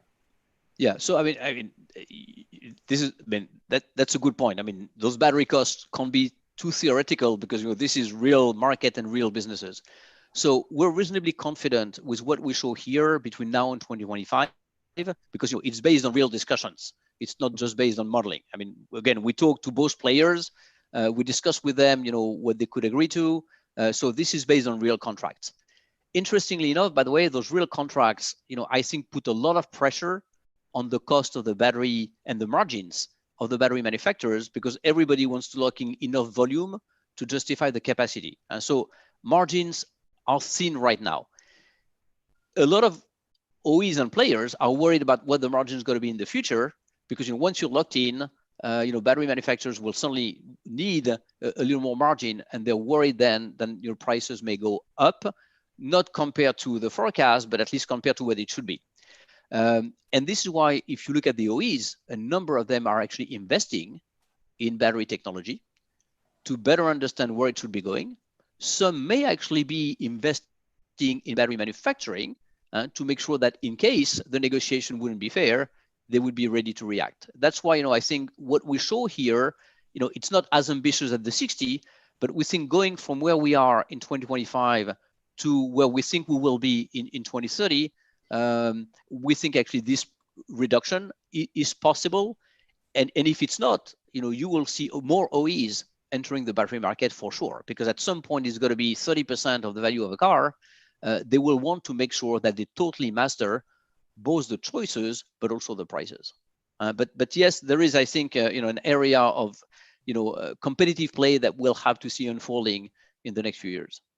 Yeah, it's a good point, Xavier. I was thinking that as well in relation to the GM LG Chem joint venture. So instead of just buying batteries from a supplier, well, we're going to do a joint venture, and there's some risk involved on both sides. And there's also going to be some play back and forth about where's the profit going to be made and how's it going to be distributed. And I think that's part of that story where the manufacturers are saying, and also suppliers, if margins are so thin, how do I make any money in this game? Well, joint venturing gives you a little more power in the relationship. Yes, and you've seen, BMW and Volkswagen investing in Northvolt. Obviously, you see, how Tesla is pretty close to its, battery supplier. I mean, again, a lot of companies you've seen, PSA and now Renault, being part of the, French European battery project with Saft and Total. I mean, you see how, OEs are getting closer to batteries just to make sure that they can control what's going to happen. Can you ever see them making their own batteries? Today, or let's say 2 years ago, 80% of the battery market was for consumer electronics. And therefore, I mean, you're an auto guy. I mean, you have to rely on those who, have the market and the technology and can pay for it. If you look in 2025, 80% of the market will be EVs. And so if I do the analogy of powertrains, where, at the beginning of automotive, we all know that powertrain company were different companies than car manufacturers, but then they integrated as they were the only users of engines. If in 2025, 2030, basically OEs are the only users of batteries or the biggest users, I think it may make sense. Very interesting. Yeah, it's going to be an interesting ride. No, it will be. Very good. All right. Thank you very much, Xavier. I think we're going to do a 10-minute break here. And then we'll come back. I've got 10:53. We'll come back in 10 minutes and start up again. Thank you very much, everybody. Great. Thanks. I also want to test that. I want to do something with test out my audio to see if I have a fix for it or not. And Bruce, I'd also mentioned that occasionally I'm getting dropped by Zoom during these meetings. So I'm going to go ahead and log out and log back in. So okay. You'll let me okay. Good time to do that.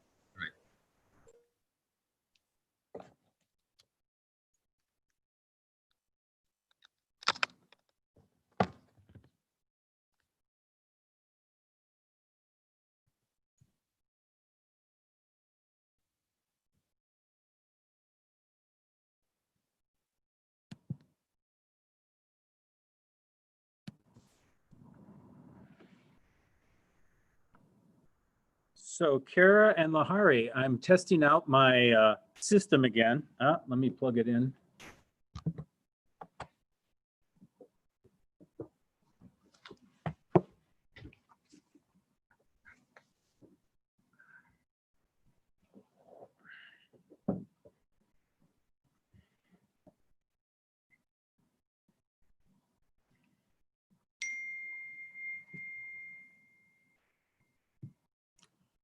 Kara, I'm testing out my audio system right now, the system that I was using before, to see if it's any better now. Lahari, let me know if I can see if it's any different.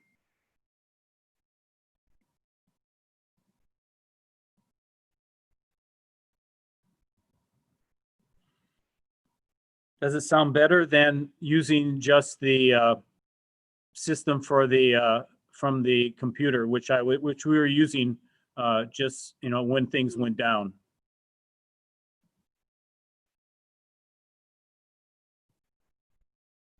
Okay, cool. All right, I think I can go back to the system then.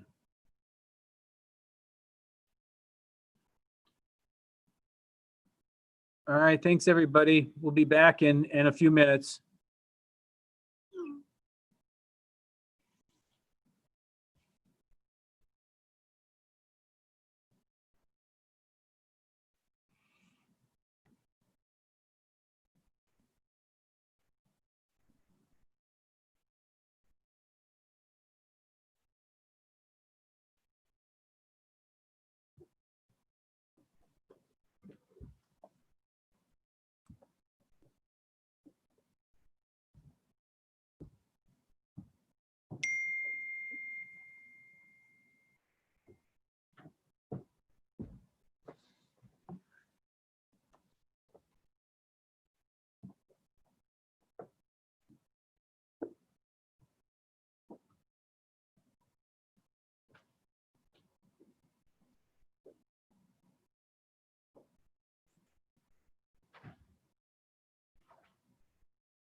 Okay.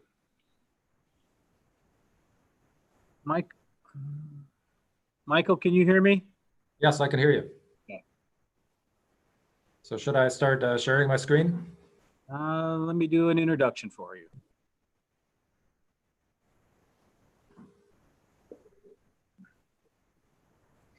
All right. Our next presenter is Michael Safutin from is a senior mechanical engineer at the U.S. Environmental Protection Agency's Office of Transportation and Air Quality in Ann Arbor. He serves as a subject matter expert in electric vehicle technology and advanced battery design, and contributes to EPA rulemakings as well as harmonization of global vehicle regulations relating to electrification. Michael, thank you for joining us. Why don't you start sharing your screen and take it away? Okay. So hopefully everybody is now seeing the presentation.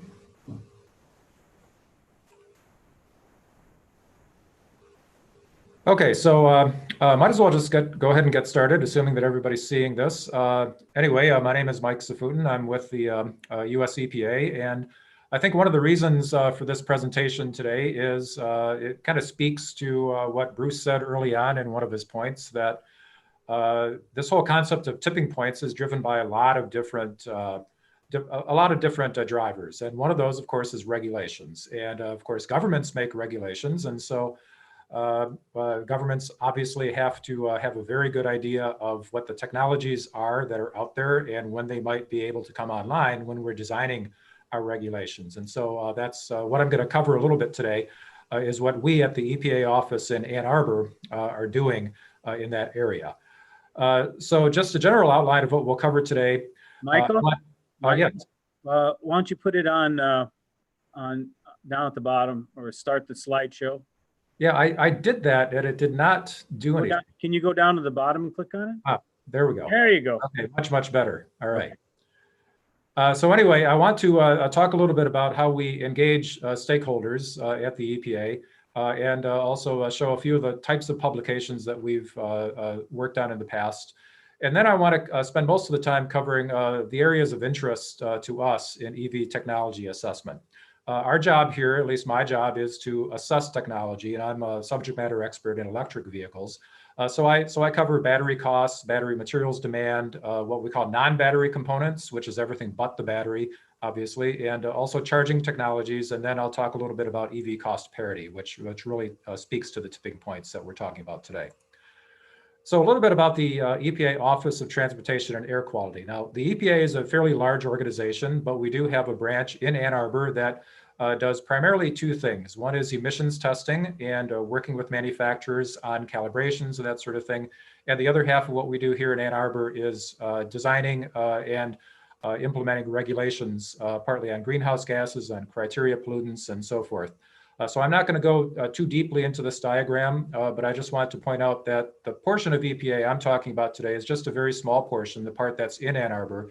And it's not to say that we only do what I'm talking about even in Ann Arbor, but we also do a lot of testing and so forth. So if you're on the testing and compliance side, you'll see a totally different side of the laboratory that I'll be talking about today. But I'll be talking about mostly our regulatory development and our technology assessments. So what is OTAC's interest in EV technology? Well, obviously it's to inform rulemakings where electrification is a possible compliance option. So in the sense that our regulations do drive technology, to some degree, we need to be aware of what technologies are available. So two examples of why we're so keenly interested in this is that when we write a greenhouse gas regulation, for instance, or any light duty vehicle emission standards, electrified vehicles are one option for automakers to comply with those regulations. We don't dictate technologies, but we try to set performance standards, and then we need to understand, of course, how the automakers might react to those standards in terms of technology. Another example that's come up recently is for the Clean Trucks Initiative. I've been asked to evaluate the possibility of credits or incentives for heavy duty electrification. And so at times we need to assess the technology on the heavy duty side as well as on the light duty side. But generally, accounting for the cost and environmental outcome of our rulemakings is required by Congress. And so we need to have an understanding of the availability of technologies, their effectiveness, and their cost, including electrification, which is my specialty. And we achieved this goal by having a large number of subject matter experts, we call them. I'm the subject matter expert in electrification. We also have experts in things like transmission technologies, conventional engines, advanced engines, and so forth. And we do spend a lot of time researching these topics by going to meetings directly with stakeholders and auto manufacturers and suppliers. We attend a lot of conferences, and we do some original research and publish a few publications.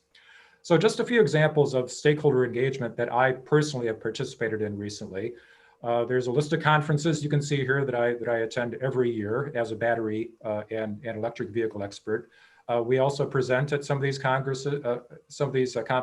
We're also co-organizers of some of them. And we also maintain some ongoing research collaborations with various organizations across the world. We work with Argonne National Laboratory on the backpack battery cost model. We'll get into that in a little more detail in a moment. We've worked with the European Joint Research Center and Environment and Climate Change Canada on test procedure development. I do some work for the United Nations Economic Commission for Europe to develop global technical regulations. One hot topic right now is battery durability. And Ken mentioned the need for some kind of a monitor like a battery odometer. We're actually working quite actively in that area to come up with a regulation to understand how much a battery has been used. And also we work on the SAE government industry meeting, and I'm an advisor on the battery show. And of course, you can imagine that for all of our other subject matter experts, they could put together a slide very similar to this. It just gives you a flavor of the type of engagement that we routinely take part in. I'm not going to go into too much detail on this slide, just a few EPA publications that I've personally been involved in. It just indicates the breadth of the type of original research that we do here at the lab. And of course, this is only pertaining to the things that I've worked on. If you were to see a list of all of our publications, it would be several times bigger than this. So one of the things that we do is estimating battery costs. I'm the primary point person for that at our lab. Primarily, we use Argonne National Lab's BATPAC model. It's for those of you who aren't familiar with it, it's a very detailed bill of materials type of model that designs a battery pack from the ground up, given performance requirements and other things like the topology of the battery. So you can see on the right side here, an example of part of the input screen. You can suggest the vehicle type, the coolant type, the target capacity and kilowatt hours, the target power at 20% SOC, and then you can provide some details on the topology of the battery pack. And then it will come up with an estimate of how much it would cost to produce that pack for a specific volume if the battery plant is designed to produce primarily that battery. We did go through a peer review of this model, so we're quite confident in its effectiveness and validity. We managed the peer review. It was conducted independently of EPA, using a lot of experts from the battery industry. And we continue to work closely with ANL to test out new versions and request new features. And they regularly updated to reflect trends in manufacturing. There's a recent version of 4.0 that reflects some new developments. And also to add some of the new capabilities that, among others, we suggest. So some of our uses for battery cost estimates in general and for BATPAC, obviously to supply current and future battery costs for our technical assessments, because battery costs are obviously a very large part of the equation when you're trying to predict cost parity and things like that. We also find it very useful for analyzing products and predictions that we read about in the literature. Manufacturers and suppliers are not always upfront about all the details of their new products, like their hybrid batteries, for instance, but often we can piece together enough information from the press reports and then plug those into BATPAC and fill in some of the blanks. We can get some idea of what the topology of the battery probably is, if we know the capacity of the battery, the ampere hour size of the cells, and so forth. So we find it useful as kind of a detective type of tool to find new information. And we also have explored battery costs for heavy duty hybridized trucks, as I mentioned earlier. And BATPAC actually does not do those directly, but because it is an open source model, we can go in and make changes or make additions or deductions to account for other components that might be involved. And as I said, we plan to continue collaborating with ANL to further expand its capabilities. So for battery materials demand and availability, we're also very aware of the influence this can have on future predictions of battery costs. And it's very difficult to predict what might happen. A tool like Backpack takes static values for battery raw materials. But if we project out to 2025 or 2030, we really don't know where those material costs are going to go. And sometimes we don't have a crystal ball any more than anyone else does, but we do need to be aware of where we might place those uncertainty bounds based on the types of scarcity and the types of uncertainty that we anticipate. So we try to keep track of the causes of potential scarcity. There are resource reasons, like there are different nickel ore types, class 1 and class 2. And there's investment being made in class 2, but class 2 isn't really very suitable for batteries. And so those little nuances are sometimes very important in understanding what might happen in the future and how it might affect costs. There are geopolitical issues as well, like ethical sourcing of cobalt from mines in Africa, export limitations that might happen because certain countries want to protect their sources of strategic materials, and also economic things that we follow too, because production capacity might lag the demand for electric vehicles. It requires a lot of capital to invest in new sources of raw materials, and often the justification can't be made economically to actually bring these sources online. And also the profitability of things like recycling, because there will be a lot of resources tied up in existing batteries that are waiting to be recycled. And if it's not profitable, that might end up being a sink. A lot of it just ends up going there and staying there. So we try to keep track of these influences. And also we want to track how sensitive battery costs are to changes in material costs. We can do that very easily by running different scenarios with different costs in Backpack. Also, we keep track of new battery technologies and how the riskiest materials might be avoided in the future. And also, we have other people who pay more attention to system level effects, like how would rapid growth in EV adoption affect potential scarcity and also growth in the demand for critical resources. And then the other thing I touched on today was material costs and how they might establish a floor on battery cost reduction. Because obviously, if somebody's predicting that battery costs will get down to $20 a kilowatt hour in the future, and the materials are 50 or 60, it seems a little bit suspect. So there are things that we pay attention to there. We also pay attention to non-battery powertrain components. In the past, since we started with the greenhouse gas regulation for 2017 to 2025, that was in 2009 and 2010 that we were studying non-battery costs. And so there were very few sources available. And so we commissioned some very extensive teardown studies of some early stage EV technologies to get a handle on what these costs might be in the future. But today, teardowns are quite common. They can be purchased commercially. We don't have to design them ourselves and purchase the vehicles and have a contractor tear them apart. Some examples are recently in the last couple of years, Monroe came out with teardowns of the Chevy Bolt and Model 3, which are very informative. And in fact, they are the same contractor who subcontracted with our contractor to do the teardowns for us. So we have a lot of confidence that these sources could be very good. UBS published a report on the Chevy Bolt, also based on the Monroe teardown.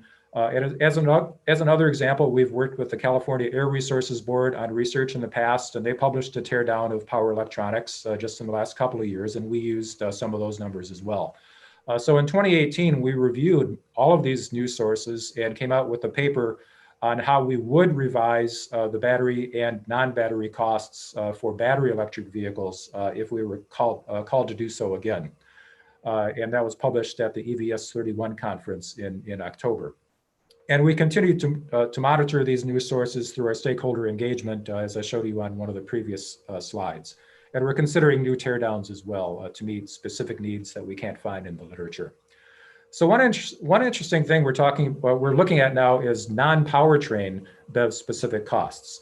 So we've talked about batteries and we've talked about non-battery components, which are the powertrain components.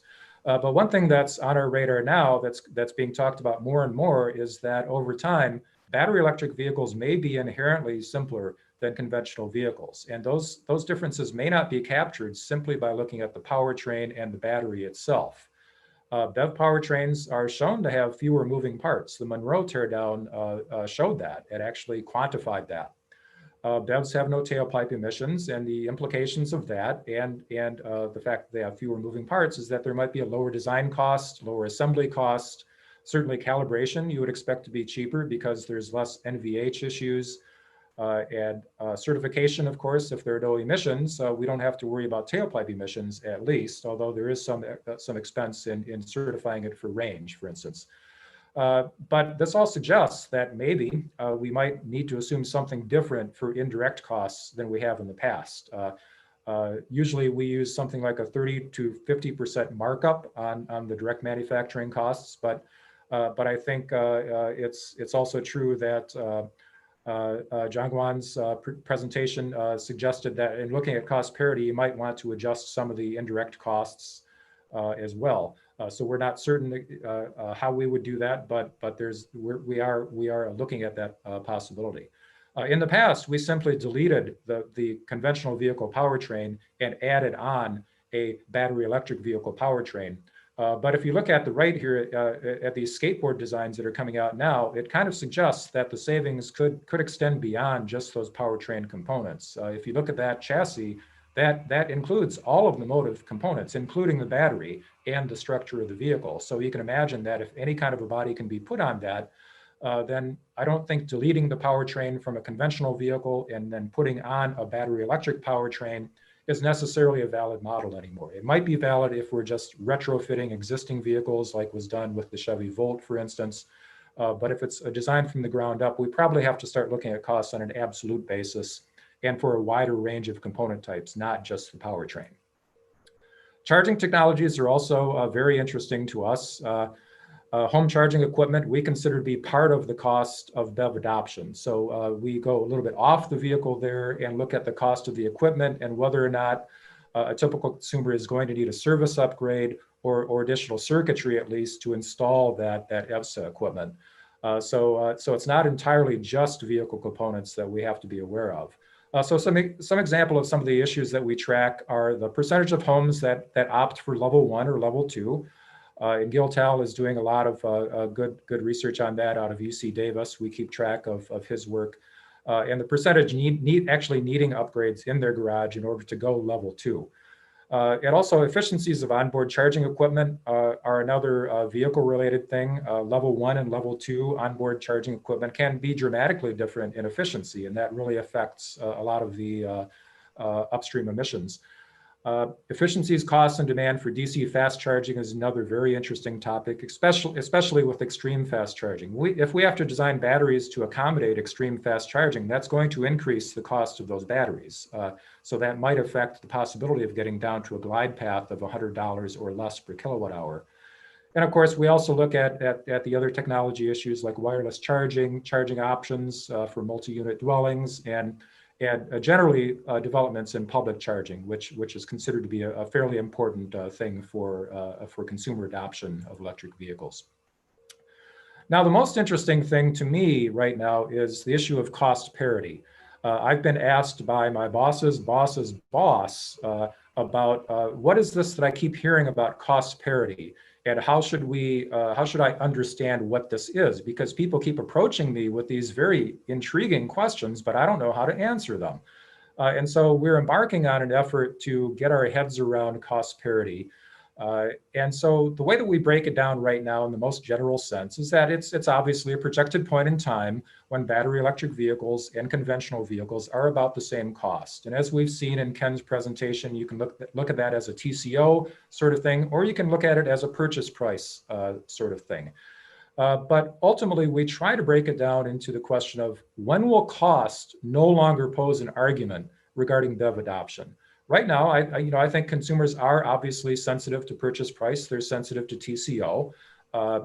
But when will that actually happen that it's no longer an argument? You might still have arguments about, well, the range isn't as good, or the performance is different, or I don't want to have to plug it in. But at some point, we anticipate that cost will no longer be the issue. And then the other side of the coin is what will happen when that happens. So to navigate cost parity, I just point out that it is an increasingly popular talking point that challenges us in a lot of different ways with very interesting qualitative ideas. As a construct, it's often associated with very provocative claims, such that cost parity will end the need for subsidies or incentives. I hear that fairly often. Cost parity will mark a tipping point right towards EV dominance. Cost parity is just around the corner, and charging infrastructure, better get going because it isn't ready. And also when cost parity arrives, it could mean a battery shortage. So all of these are very provocative ideas. Cost parity can be a quantitative exercise. You can do it in a spreadsheet, but it's still subject to many uncertainties. And these uncertainties also extend to the qualitative claims that often accompany this. And so we're trying to look at cost parity not just as a quantitative exercise to predict a specific year, but also to understand how it affects the possibility of a tipping point, and also what the implications actually are. So when is cost parity? Well, that's one of the questions that my boss's boss's boss did ask me. And it was very hard to answer because I had to show him a chart like this. Well, that basically said, well, we just don't really know. There are a lot of different opinions. There are many studies out there. We've reviewed every one of these studies. They all have different assumptions. They reach different conclusions. Some are based on detailed component cost analyses like we might choose to do. Some are just based on the concept of when batteries reach $100 a kilowatt hour without doing a whole lot of detailed component-wise work. And some are more sophisticated than others. Some, like the MIT report, include sensitivities for different expectations for battery cost and for other uncertainties. And some are rather simplistic. But when you look at the numbers here, they're all kind of saying in the 2020s, generally, we can expect batteries to get to about $100 a kilowatt hour. And the predictions for cost parity often track are very similar to that. And of course, you can see some are based on purchase, some are based on TCO. So we have to keep track of that as well. So we need to, here at the EPA, our goal is to develop the ability to not only review these studies, but also to understand how they compare and contrast and come up with our own ideas about what we believe is going to happen. And the big thing here, obviously, is probably everybody on this call knows, cost parity is not a single point in time, but this is something that has to be communicated to our stakeholders fairly firmly, because if you look at the ICCT study, which we reported, came out in 2019, this shows very clearly that it depends on what type of vehicle you're talking about and whether or not it's initial cost or total cost of ownership. And so our goal is to have a model that can come up with these different scenarios pretty much on the fly, much like ICCT did, so that when we engage with stakeholders and say, what's our opinion about when it's going to happen, we can break that down into, well, do you mean TCO or do you mean initial cost, and how long is the range of the vehicle, what type of the vehicle is it, and so forth. And then we can have what we consider to be a technically defensible answer that we would stand behind. Other parity issues are also very much of interest to us. When we hear about cost parity, often it's intertwined with a lot of other parity issues, like convenience parity, for instance. I'm not sure that we're going to get to convenience parity or value parity or utility parity on the same timetable as we might get to cost parity. So convenience parity is just the concept of, well, it's no less convenient for me to own and operate a BEV. If I have to plug it in on level 1 every night and then wait for 16 hours before it's fully charged, I might see that as being less convenient. But if fast charging becomes ubiquitous, then maybe that goes away. Value parity, we want consumers to feel that they get just as much for their money when they buy a BEV. Utility, I get no less usefulness from a BEV than an ICEV.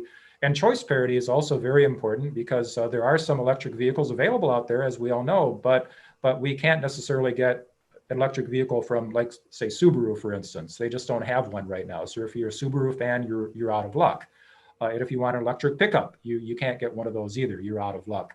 So just like relative cost, all of these other types of parity are very important as well to consumer acceptance, and we want to try and get a handle on those too, but keep them somewhat separate from the specific question of cost parity, which at least can be looked at quantitatively. And just to be provocative, I wanted to mention a couple of other things that we're thinking about on a philosophical level. Is cost parity really entirely necessary for wider EV adoption? For instance, the analogy that I see stated quite a lot is that smartphones never reached cost parity with landlines. The thing that made smartphones ubiquitous was the fact that there's added utility and added convenience, and we're willing to pay more for that. So the implicit question is that, what if EV cost parity never happens? It never happened for smartphones, but we still have smartphones and we love them.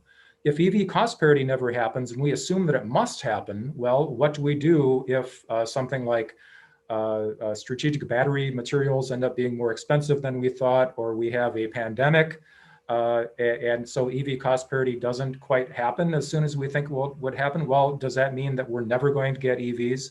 Probably not. So we need to be aware of the other influences that might also be responsible for causing a tipping point. And then you look at cost parity and we ask, is it sufficient for a tipping point?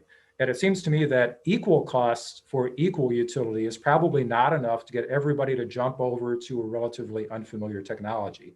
But the significance of cost parity might not be that it instantly overnight becomes a tipping point, as some people suggest, but it certainly could potentially mark the start towards a glide path to actually lower cost for batteries, which might actually be very influential at becoming a tipping point.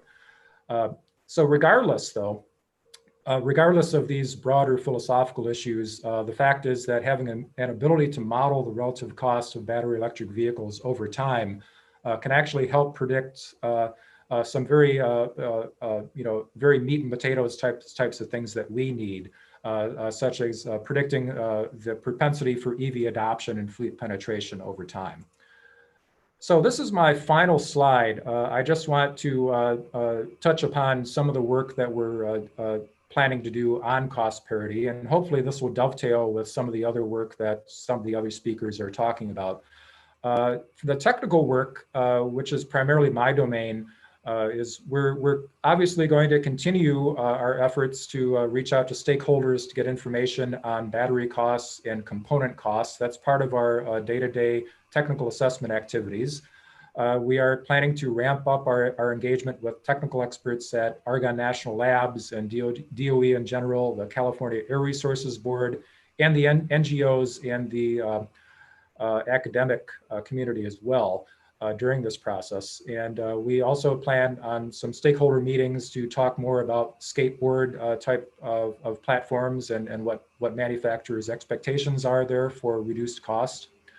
And we recognize that costs are a primary input to any cost parity model. So that's why we'll continue gathering this, but with even more importance than before. And we are developing a BEV cost parity modeling capability just so that we can implement and track the relevant inputs and make our own assessment. And this will help us compare and contrast the studies that are out there. And also, we want to help develop insight so that my boss's boss's boss, for instance, can understand cost parity at a deeper level and come up with some well-reasoned responses to some of the claims that we see. So for instance, one high-level output we'd like to have is when does EPA expect to see cost parity across most vehicle segments? And is parity already here in some markets? We could make the argument that perhaps Tesla is showing that in the luxury and eco-conscious market, cost parity might already be there because they're selling a large number of vehicles and they're taking away a lot of the business from other luxury manufacturers. And also delivery and mobility as a service could present some very compelling TCO arguments right now. And also the issue of whether cost parity is necessary and sufficient, and would cost parity really affect the need for policy measures or incentives to be part of our rulemakings. And so with that, that's essentially all I wanted to cover today. I hope that wasn't too short. But I think that it is important for everyone to know that the EPA is paying a lot of attention to these issues. That's why we attend conferences exactly like this. And I thank Bruce for offering us an opportunity to clarify exactly the kind of things that we're thinking about. And I think that all of these things are quite important for all of us to think about, not just government agencies. But thank you. Thanks very much, Mike. Could you stop sharing your screen? There you go. Yep. Thank you. One of the questions that came up has to do with something you've already touched on, had to do with the materials story. When you start thinking about tipping points and the issue of the materials that are needed to have high volume batteries, how are you guys looking at that now? Well, as I suggested, we don't have a crystal ball on those things either. But the way that we would plan to look at it is to keep track of the macro level influences and then translate those into some kind of an uncertainty bound. We do keenly attend the presentations from the various analysis firms in materials, which are making a much wider appearance in technical conferences these days than they did in the past. And it's very important that we understand that it's possible to predict, to put uncertainty bands and error bars on specific material costs. And once we establish where those error bars might be, then to come up with a new battery cost projection, we would just plug those revised costs into BATPAC and then see how that affects the costs. And so rather than just predicting that battery costs for a 150-mile BEV in the year 2025 is going to be $125 a kilowatt hour based on BATPAC, we would establish some sort of a range where the upper bound might be, I don't know, 150, and then the lower bound would be, accordingly lower. So we try to stay nimble, but of course we don't have a crystal ball. So we just try to translate that into where our error bounds and our uncertainty band would be, so that we can do some appropriate sensitivities. Do you see? Are they seeing when you talk to the experts about the availability of the materials in large scale? I mean, when we talk about the auto industry with 80 million vehicles a year, if we turned over the fleet and said, okay, all those are all going to be BEVs now, the amount of materials needed is going to be dramatic. It's going to be dramatic. Now, I'm not talking about turning over the whole fleet. Let's say within the 2030 timeframe, when we are talking about 16% of the fleet. How are they talking about the availability of the materials? Well, what you usually see among the analysts who follow commodities markets, they often try to take the stance, rightfully so, that the market will eventually solve this. These are usually cyclical types of businesses. They go boom and bust. There's high demand, and they're not prepared. Then they bring on the capacity at a very high cost, and then suddenly there's more capacity than necessary. We're seeing some of that happen in lithium right now. There are some issues about class 1 and class 2 nickel. Class 1 nickel is the best for battery use because class 2 is used primarily for stainless steel and things that don't need to be quite so pure. But from what I hear, and there are differences of opinion on this, but because there's a big demand for stainless steel today, there is more capital investment going into building out class 2 nickel capability. And that doesn't really do anything for battery grade nickel. And so over time, I get the sense that these things will eventually iron themselves out, but there is a potential for cost crunches to appear on fairly short time scales. We saw that with lithium and cobalt in the past. Things seem to be fairly stable right now, but the problem is that capital investment in mining is not something that's very easy to sell when it's more of a long-term issue. So we're seeing a lot of these traditional classical economic type of influences going on. And so I think it's important to understand that at any given point, there may be spikes or maybe lack of spikes or maybe even sudden cost reductions due to a glut of material. And the important thing is to understand the sensitivity of battery costs to specific materials. And so we can run sensitivities like that. And surprisingly, the cost of lithium certainly does not exert a very strong impact on the cost at the pack level of battery materials costs. Certainly not as much as you would expect. It's only about 1% of the content of a battery. But certainly if cobalt prices were to spike and we were not successful at going to a very low cobalt and extremely low cobalt cathode chemistry, then you can imagine that just the availability to get some of these materials could materially impact the ability just to produce them, no matter what the price. So we try to keep track of those things, but as I said, nobody has a crystal ball. We just try to be as nimble as possible to try and account for the effects. Yeah, one of the questions that came up based on your response was, are there potential regional dependencies Yes. on materials? Yeah, and I mean, there is some evidence that over time we could develop our own very productive lithium sources in the U.S.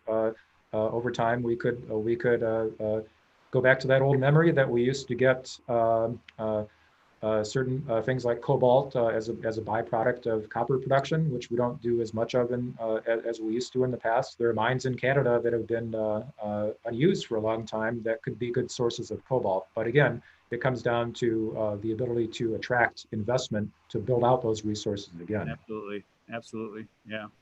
Kareem and Ken, do you have any responses or questions that you wanted to ask Mike? I would like to give a shout out for Backpack, which I think is an amazing tool, and I have only recently started dabbling in it. I mean, Ken can probably speak to it more than myself, but we've been in the past and up till now, and in all the work we do, very strong proponents of open source calculations and putting it out in the open. Yeah, we find it to be very useful just because it is transparent. We in our rulemakings, we're required by law to put in the rulemaking docket all of the models, all of the calculations that we use to make our decisions. And so with Backpack, it was very, very seductive because not only did it have a bill of materials approach, which we use for our teardowns, but also it was completely transparent. Nobody needs to have a license to it. It doesn't cost anything. And so we can actually literally take copies of Backpack that I have put my numbers into, put them into the docket, and then everybody can see it, and it's very easy to use. You don't need special software. Anybody with Excel can use it. Very good. Thank you very much. I'll just say that I appreciate Bruce introducing us to Mike. You know, we've only lived here in Ann Arbor for I don't know how many decades, and probably work about a half mile apart. And Yeah, I think just watching your presentation, Mike, I think you'll see that we actually have a lot of overlapping interests, and we're posing many of the questions in the same way, including this crossover point, this tipping point. We do also see, you know, price being an issue. We recently took a look at people who were going to buy a new car, and if they had BEV on their short list and then chose not to buy a BEV, almost all of them said their main reason, I shouldn't say almost all, well over 50% said price was the number one reason that they decided, either price or value for price or whatever. And yes, TCO means you pay a little extra upfront and you save money as time goes on. But there's also, you know, most consumers don't come to a dealership with a spreadsheet. It's one of their considerations. And so, you know, if you push that break-even point past a couple of years, it starts becoming less effective as a way to persuade someone to make that upfront investment. yeah, we're very aware of that, and I think it's also important to point out that consumer acceptance in general is something that is very hard to quantify and very hard to model. And we have a whole group of people who who are studying how consumer acceptance might be modeled. And obviously, one of the things that's important to acceptance is understanding what kind of a timescale consumers think about when they're thinking about total cost of ownership. I think most people, it enters their mind, but they have very different payback periods, and that would have to be part of the thing that goes into a model of that type. I know when we've done some modeling on TCO, we had what's the return on investment? When do things start evening out, or when do we start coming into the pluses on this? And we usually had the model in 3 and 5 year different timeframes. Yeah, businesses love TCO. It's a very strong argument for them because they're very rational. They're all about making profit. It's all about the bottom line. But consumers, of course, are not quite as technical as that. Exactly. Yeah, we definitely see this in the heavy truck industry, where they're always about the bottom line, right? And they want a return on investment quick, or they're not even going to invest in it. But if you can, they're willing to listen, because they turn over their vehicles so quickly, especially the larger trucking companies. They only go for like 3 years, and then they're already moving their vehicles out. But that means they have to get the return on investment within 3 years, or they're not going to do it. Yeah, they have to have resale value as well for when they turn that vehicle over too. Exactly. Which is we brought that up earlier, and number of presenters talked about the secondary market for EVs. It's a huge issue. Thanks very much, Mike. Our next set of speakers, a tag team, if you will. Kareem Hamza is a principal engineer at the Toyota North America R&D Center, and Ken Laberto, also from the Toyota R&D Center. Now, Kareem has been working with them for a number of years now. His current research interests include modeling and analysis of electrified powertrains, as well as environmental impact and societal uptake of future mobility and transportation systems. And Ken has really been at this for a while, almost as long as I have, Ken. His 25 years in the automotive and telecommunication industries, Ken has produced 48 scholarly publications and 18 patents. Ken's current research focus is sustainable mobility systems, including mobility as a service, vehicle electrification, automated driving, and U.S. urbanization and transportation patterns. Thank you both, gentlemen, for joining us, and I'll let you take it away. Thanks very much, Bruce, and thank you to all of the participants. Bruce, I think you put together a really interesting panel, learned a lot from each of the other presentations, and I'm also kind of struck by how, almost repetitive our presentation is going to be for those who have sat through the several ones before that. There is a lot of uncertainty. If we didn't have that uncertainty, I think our path forward would be very clear. And as a result of the uncertainty, it's just extremely hard to answer a policymaker and say, oh yeah, 2028 is the number, or 2022. And we've all been making predictions today. Kareem and I are going to make some predictions. It reminds me of the great 20th century philosopher Yogi Berra's comment about predictions being very hard, especially about the future. And I point that out just because if you don't like my predictions, the good news is that I'm probably wrong. But I also say, and it wasn't my line, but someone clever said all models are wrong. Some of them are useful. So we hope that this model is at least somewhat useful. This is an outline of our talk. We're going to start with the overview and motivation, which I'll speak to.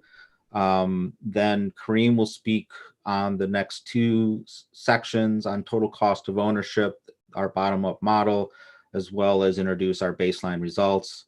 Then I'll return to talk about some sensitivity analysis and then conclude. So in 2019, according to Kelley Blue Book, if you were in the market for a mid-sized vehicle, These are some of the choices you would have had. You can see that we haven't identified each of the vehicles, but we haven't tried very hard to hide their identity either. So these are all vehicles that were available for sale in 2019 and had roughly the same, seating capacity and luggage capacity and so forth. We saw that the PHEVs and the BEVs did have some incentives. And in addition, next slide, there are questions of resale value and also the running cost. And again, these are topics that have been introduced very frequently today. If we were to go with a pure TCO kind of mindset, we would look here and say that the PHEVs actually, in that snapshot of time, were very attractive. Many of them are very attractive depending on your needs, but from a pure, which is the least money, the PHEVs fared actually very well. But we know that incentives never last forever, and at some point we think that these vehicles are going to have to be competitive without large government expenditures. And we also, as we've been talking about today, know that the price of many of the major subcomponents of these vehicles are also evolving and changing, mostly becoming cheaper, but not always exclusively that. So the question then becomes, how do we approach these decisions? How do we, as a car company, decide what to put in the marketplace? What do we as consumers expect our vehicles to do for us? A point that I want to make here is whenever you talk about price modeling, especially about future vehicles, you have to remember that generally in our economy, the price to buy something is only loosely correlated with the price to make, the cost to make it, right? Whether we're talking about cell phones or computers or jeans or tennis shoes or whatever, the market will bear whatever price it will bear. And so it would be incorrect to assume that the price that you see at the dealership is exactly the price, or is exactly the price plus some fixed constant or multiplier. So there is some kind of hidden incentives that goes on, especially across an OEM, which has many different vehicles and different classes and different goals. So what we're going to do is we're going to provide a bottom-up cost model. And as Kareem mentioned, we tend to like public data sources. We think that should be strongly encouraged in our research space, because these are very important questions affecting a big chunk of our economy. And there's a lot of course, people who are particular to one answer than another. It's great if you can put out open source, verifiable, repeatable experiments. And so what you're going to be getting from us, even though we both work for OEMs as well as our third co-author, Gene Chu, you're not going to see anything proprietary Toyota in this. This is all material that we found in the literature, that we have either applied or modified, or, if they're varying approaches in the literature, implicitly the ones that we're including are our preferences, and we'll try and give those explanations. But this is, if you came expecting to see lots of internal Toyota pricing data, I'm sorry, you came to the wrong talk. So now I'll turn it over to my co-author, Kareem. Thanks, Ken. So in looking at the bottom-up cost model, we're going to be examining some of the costs of the major powertrain components, both in conventional and electrified powertrains, and then moving on to building that up into a expectation for the purchase price, and then later on we introduce running cost, and then comes out the total cost of ownership. So starting with battery costs, even in present day, 2018 or 2019, 2020, there's quite a bit of a wide range of reports on what it really costs to buy a battery to make a vehicle. So there's a wide range, and there are various studies that are looking at that. And of course, even more uncertainty in the future. There's a bit less of a disparity in the literature about what it costed 2 years back in 2016. And this is basically what we use our starting point in our battery price modeling. For future, there is a consensus that with lithium-ion battery technologies, the ones that are on the market now,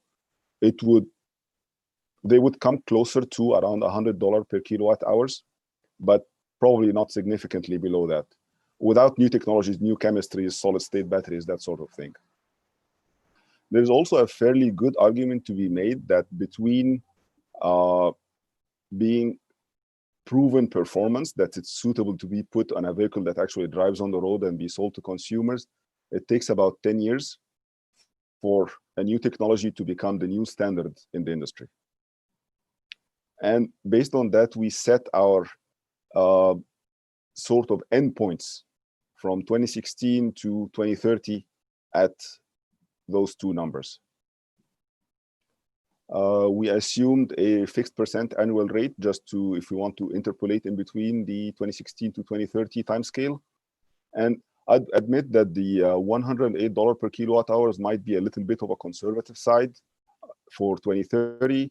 We later in this study also conduct a sensitivity analysis that brings it all the way down to $88 per kilowatt hour, which is probably below the capability for lithium-ion batteries, but by 2030, you might be seeing some of the newer battery chemistries and battery technologies coming into the market.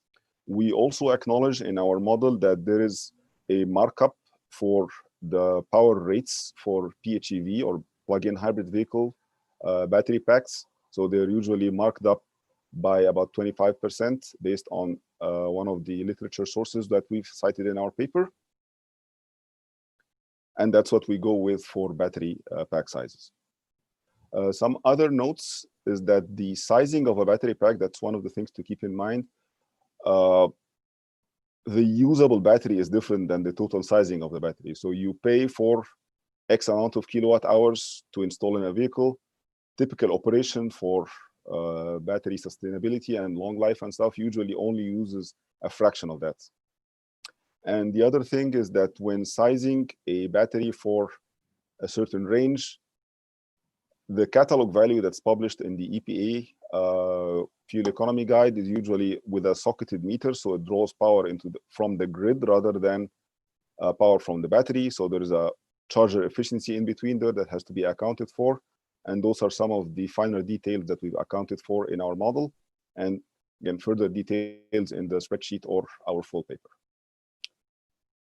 For other components, we followed a first order, or otherwise called a linear regression cost model, where the cost is basically some constant number plus a linear coefficient multiplied by the power rating. And this applies to all the other subsystems in the powertrain. For an engine subsystem, we refer to the engine itself, plus the controller, cooling system, air intake, exhaust, catalyst, after treatment, all of those. And similar with the motor subsystem, it includes the motor and all the power electronics. Noted assumptions that this general formula fits various publications in the literature. However, the values of the coefficient in the formula might differ.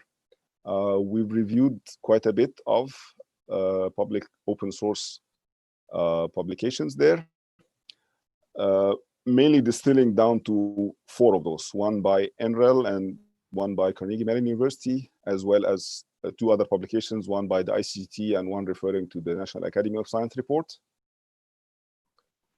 We mostly adopted the ones by NREL and Carnegie Mellon universities, which in turn date back to a work that was done by ANL in the early 2000s.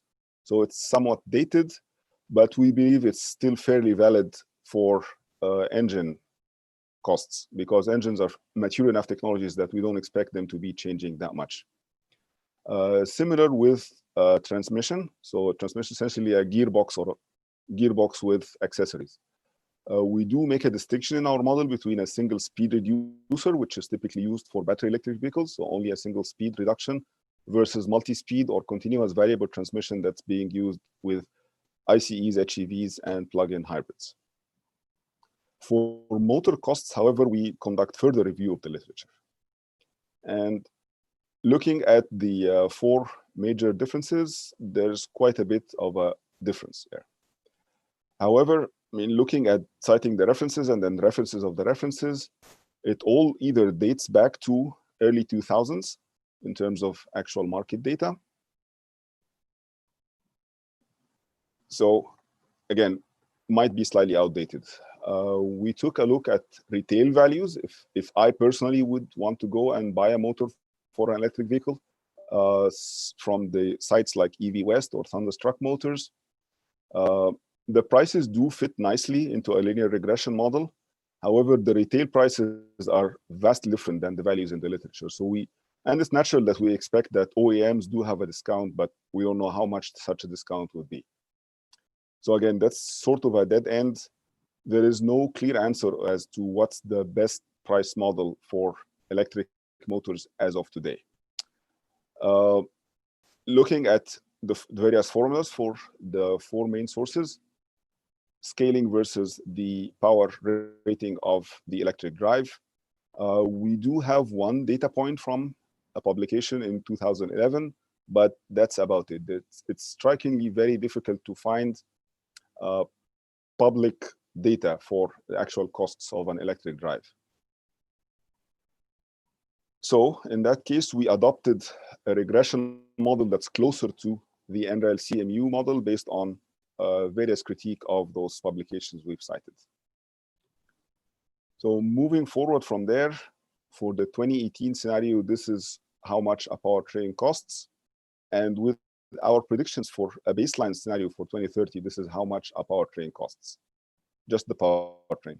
And we are making distinctions here between three different size categories: regular sedan, a crossover, and a full SUV. And then within each one of those, we're considering a conventional ICE vehicle, a plug-in hybrid with 50 miles range, and then pure battery electric vehicles with 150 miles, 200 and 250 mile ranges.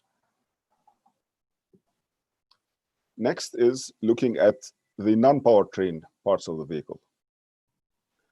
We refer to the teardown report by UBS, which estimate that was done for the Golf as well, for the Volkswagen Golf as well as for the Bolt. For the Golf or the conventional ICE, it was estimated that the direct cost of the rest of the vehicle was about $12,700, and then for the Bolt was about $12,600. So not so much of a difference between the non-powertrain components in the vehicle here. And these numbers we just scaled up according to an ICT reference here by 6%, 5%, and 21% for a US-sized car, because the teardown report was looking at the smaller-sized cars for the European market, for crossover, sedan, and SUV. Indirect costs accounts for various overheads, administration, and equipment amortization, marketing costs, and R&D. It's believed that for general conventional vehicles, this indirect cost appears to be about 20% or 21%, somewhere in there. That's not looking at the markup for dealership and profit margins, but just as a cost for production, the indirect cost appears to be this much. There's various opinions on how to account for the indirect costs on the electrified powertrains, because those are generally low production volumes. However, it's believed that in the future, more or less everything will come out to about the same level of indirect costs. Other markups include profitability margin for the OEM, dealer markup that includes the dealer cost and profitability margin for the dealer, and then average tax as for the US average, assumed about 8.5%. So long term, other than the powertrain, pretty much everything else in the vehicle we assume to be about the same or scaling at the same rate. So if we looked at the purchase costs for the vehicle except powertrain, everything is the same. We add the powertrain minus the battery. And we notice that the PHEV, because it includes both motor and engine, is slightly higher here. And then you add in the battery, then the various markups, and that's what you get for a purchase cost. For the 2030 baseline scenario, battery is getting cheaper, motor is getting slightly cheaper. That's how the picture looks like in our baseline 2030 scenario. Next, we look at running costs. And when looking at running costs, it's important to draw the distinction between when a plug-in vehicle is operating in electric mode or consuming gas. For that, we've looked at the California Household Travel Survey, which had about 3,000 vehicles instrumented and driving for about a week, full monitoring second by second. What we see here in this slide is a plot of the amount or the number of miles driven on a single day as a total fraction of the total VMT throughout the whole study. Okay. Now, if this were to be driven by a 50-mile PHEV, then if you're driving less than 50 miles on a given day, then all your miles are driven electric mode. But if you're driving more than 50 miles, then the vehicle automatically switches to gas and you get some gas miles. The utility factor is essentially referring to the fraction in the black box, in the orange boxes, electric miles, divided by the total amount of miles. Now, if you do the same for a BEV of a certain range, with an assumption of an overnight charge, what you get is basically on a given day, if your number of miles driven is less than your range, then that's good, you drive your BEV. But if not, then what you actually do is you drive a different vehicle, whether it's second vehicle household, or if it's a rental vehicle or a taxi. At this point, we note that for BEVs, you not only account for difference in cost of electricity versus difference of cost in gasoline, but you're also putting miles on a second household vehicle. So you account for added cost for that. Or if you're doing a rental vehicle or mobility as a service, it would even cost more. The cost model we adopted in this work was a second household vehicle using basically the government compensation rates if you would drive your own vehicle on a government errand. Other thing is that range anxiety, or you wouldn't typically drive an electric vehicle and risk getting stranded. So some safety margins, just as when you don't drive your gas vehicle until it's fully zero beyond the marker on your gas tank. Next, prices for gasoline and electricity. We adopted the EIA averages for 2018 and the average numbers for predictions for 2030 for both cost of gasoline and electricity. We looked at maintenance cost per mile per AAA reports. And I would add that the AAA reports don't have enough electric vehicle SUVs and crossovers. So for those numbers, we simply scaled up the average maintenance of a sedan electric vehicle by the same proportions as a crossover SUV conventional vehicle to a sedan conventional vehicle. As I mentioned earlier on a previous slide, the cost of a replacement vehicle per mile, we've adopted the US government mileage reimbursement rates, which are generally less than if you were to go out and rent a vehicle or use a taxi service or a mobility as a service like Uber or Lyft. And then there's a flat rate cost model for registration and insurance per year. Now, putting it all together, also accounting for a resale value. And this is again using Kelley Blue Book, comparing model year 2019 versus model year 2014 of certain vehicles on the market. And it varies by location. We've looked at three zip codes in California for various conventional ICE, and 2 models for plug-in hybrids, as well as 2 models for battery electric vehicles. I would add that we would have liked to look at more models and get more averages. However, there aren't that many model year 2014 plug-in hybrids and electric vehicles on the market, or there weren't that many in 2014. So to conduct the study, we had to work with what we were able to obtain. The average resale value for both conventional ICEs and plug-in hybrids seemed to hover around 50%. It was a bit lower than that for battery electric vehicles, around 40%. And then that again pertains to earlier talks today about the uncertainty about the battery range and how much battery life is left in the vehicle. So that might be it. We might see this improve in the future, but for our current study, this is what we're seeing in the open source data that we are able to access. And then again, putting it now all together, the purchase cost minus resale value for the 2018 and 2030 baseline scenarios looks like that. And then we add the running cost of gasoline, electricity, and the replacement vehicles in case of BEVs, as well as the other flat fees and maintenance.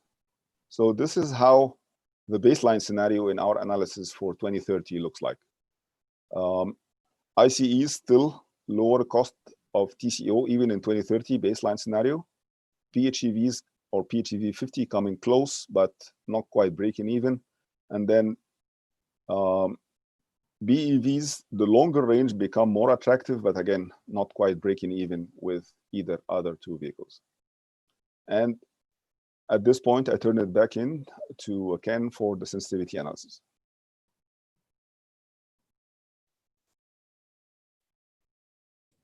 Okay, you can hear me now? Yes? Yes. Okay. So, you know, this is basically restating the numbers that Kareem just showed. And what we want to now do is consider some extreme cases. So on top of the modeling that Kareem quickly but thoroughly reviewed, we consider the case where both motor systems and the battery systems are 20% less. And so we go from the scenario on the left to the scenario on the right. And, you know, for the most part, so now we're at, essentially 88 kilowatt hours, $88 per kilowatt hour for our BEV packs. The numbers shift a bit. Certainly all the vehicles except the ICE gets cheaper, but generally the same patterns are shown here. So if we want to consider now the TCO, what we see again with the less expensive version on the right, again, the TCO of the PHEV actually is coming very close to the ICE, and the BEVs are slightly higher, mostly because of the BEV replacement vehicle. And I think, honestly, I've seen lots of talks that try and answer roughly the same question. And I think that many of them don't include the BEV replacement vehicle costs, and thus generally find that the BEVs are closer to the ICE than the PHEVs. I will note that the ICCT report that's been cited a couple times does include this BEV replacement vehicle concept, and hopefully others will going forward. And then looking at the TCO, where we're not just considering all people the same. The figure on the far left is basically saying if everyone in California drove a vehicle, this is the kind of driving distributions you would have, and therefore this is how much fuel you would use, or things like that. So we became interested in knowing whether the more urban or less urban households would see something radically different. So basically, the more urban are essentially the 30% of the households in the CHTS that had the most urban looking drive style.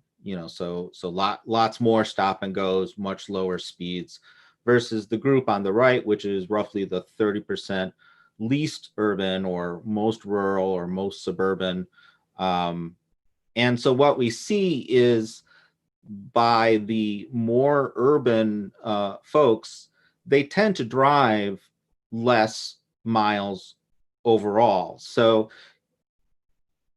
that means that even the gas cost of the ICE isn't too large because of the restricted amount of driving. And on the flip side, if you look at the less urban drivers, you see even more pronounced costs of gas for the ICE, with the PHEV just barely edging out the cost on a TCO basis, where the BEVs have much more pronounced replacement vehicle costs. And again, the replacement vehicle cost is not the cost of a second car. It is simply the 58 cents of depreciation that you would add to another car in your household on the days that you needed to drive further than your range of the BEV. So, and of all the other options such as rental or taxi and all that, this is the least cost penalized way of determining the BEV replacement vehicle cost.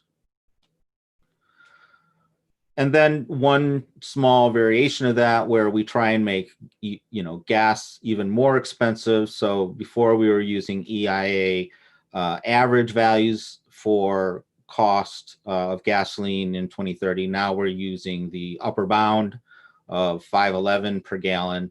And again, nothing surprising here. Those cars that use more gas get more expensive from a TCO perspective. Those that use less gas go in the other direction. So in summary, what we've presented here is a bottom-up cost model for acquisition costs and total cost of ownership. We've used purely public data sources and open sources calculations. We do have a spreadsheet which is linked in our paper. I'll explain how to get that, and we encourage people to download that. If they have a different model for motors, if they have a different model for battery pricing, then hopefully this will save them some work, and we can try to do some apples to apples comparisons. I also just want to point out that you don't see in the literature so many detailed studies of the price of the motors, and that's why I kind of got very excited by the previous talk, because they were talking about revisiting that work, and I certainly would welcome anyone who could come forward with what they believe is a strong, well validated model for the motor subsystem. So in general, we found motor subsystems to be a bit more expensive than the other literature, and that also is impacting the plug-in vehicle cost. Of course, much uncertainty exists. And in general, we have other work that we've done that tries to compare GHG performance with costs. And so it turns out, notwithstanding what I just said, the cost of the battery really still remains the hard thing to estimate. If we knew that the batteries were going to be, dirt cheap in 5 years, as some are predicting, then, those would be less expensive than just about any other car, and customers would probably demand them. And I think most OEMs would be happy to sell them if they could sell them in a sustainable, slightly profitable way. The total cost of ownership, however, within the scope of our adopted assumptions, the TCO is possible for some plug-in vehicles, especially in kind of our sensitivity analysis. But the parity in purchase cost, while it closes quite a bit, it's still unlikely to kind of cross over in the 2030 timeframe, where again, our battery pack price is on the order of $100 per kilowatt hour. So whether you think that's going to happen after 2030 or before 2030, our work basically gives you a sense of what the world would look like where there's $100 battery packs. And then, of course, we're interested in even more data. Like I said, we would be very, a lot of the pricing models that we saw, especially for the motor, kind of date back to, the early 2000s. Those, I think, are long overdue to be updated, and we would welcome any contact with people who have knowledge of an updated model for that. Of course, the battery estimate costs change every year, so we also have to incorporate those changes as they come. And then finally, when you really look at household car purchases, it turns out that most households do not replace all of their cars at one time. They often fall into this pattern of having a slightly larger, more comfortable, more spacious, more cargo space car for long road trips and other functions with, essentially all the family members. And then a smaller car, a second car that might be a commuter car, it might be an errand car or whatever. And so when people are actually going to make a decision about a purchase, it depends on which of those two cars that they're trying to replace. And we haven't really tried to incorporate that into our current modeling, and we'd be interested in doing that going forward. And then finally, the first link is a link to we just recently published the previous work, or the work presented here, in an SAE World Congress paper just a month ago, and you can go get a link. You can, with that link, go get a copy of that paper. And then there is our contact information as well. So thank you very much for your attention, and we look forward to your questions. Thank you very much, Ken. Well, you could tell from Mike's presentation before, I think it was the indirect cost issue, right? That was coming up. That I noticed that part. But one question I had for you was the issue related to the vehicles themselves. And when you were doing, it helps if I had my microphone turned on. Well, we could hear you, so maybe you're coming from another microphone. It could be.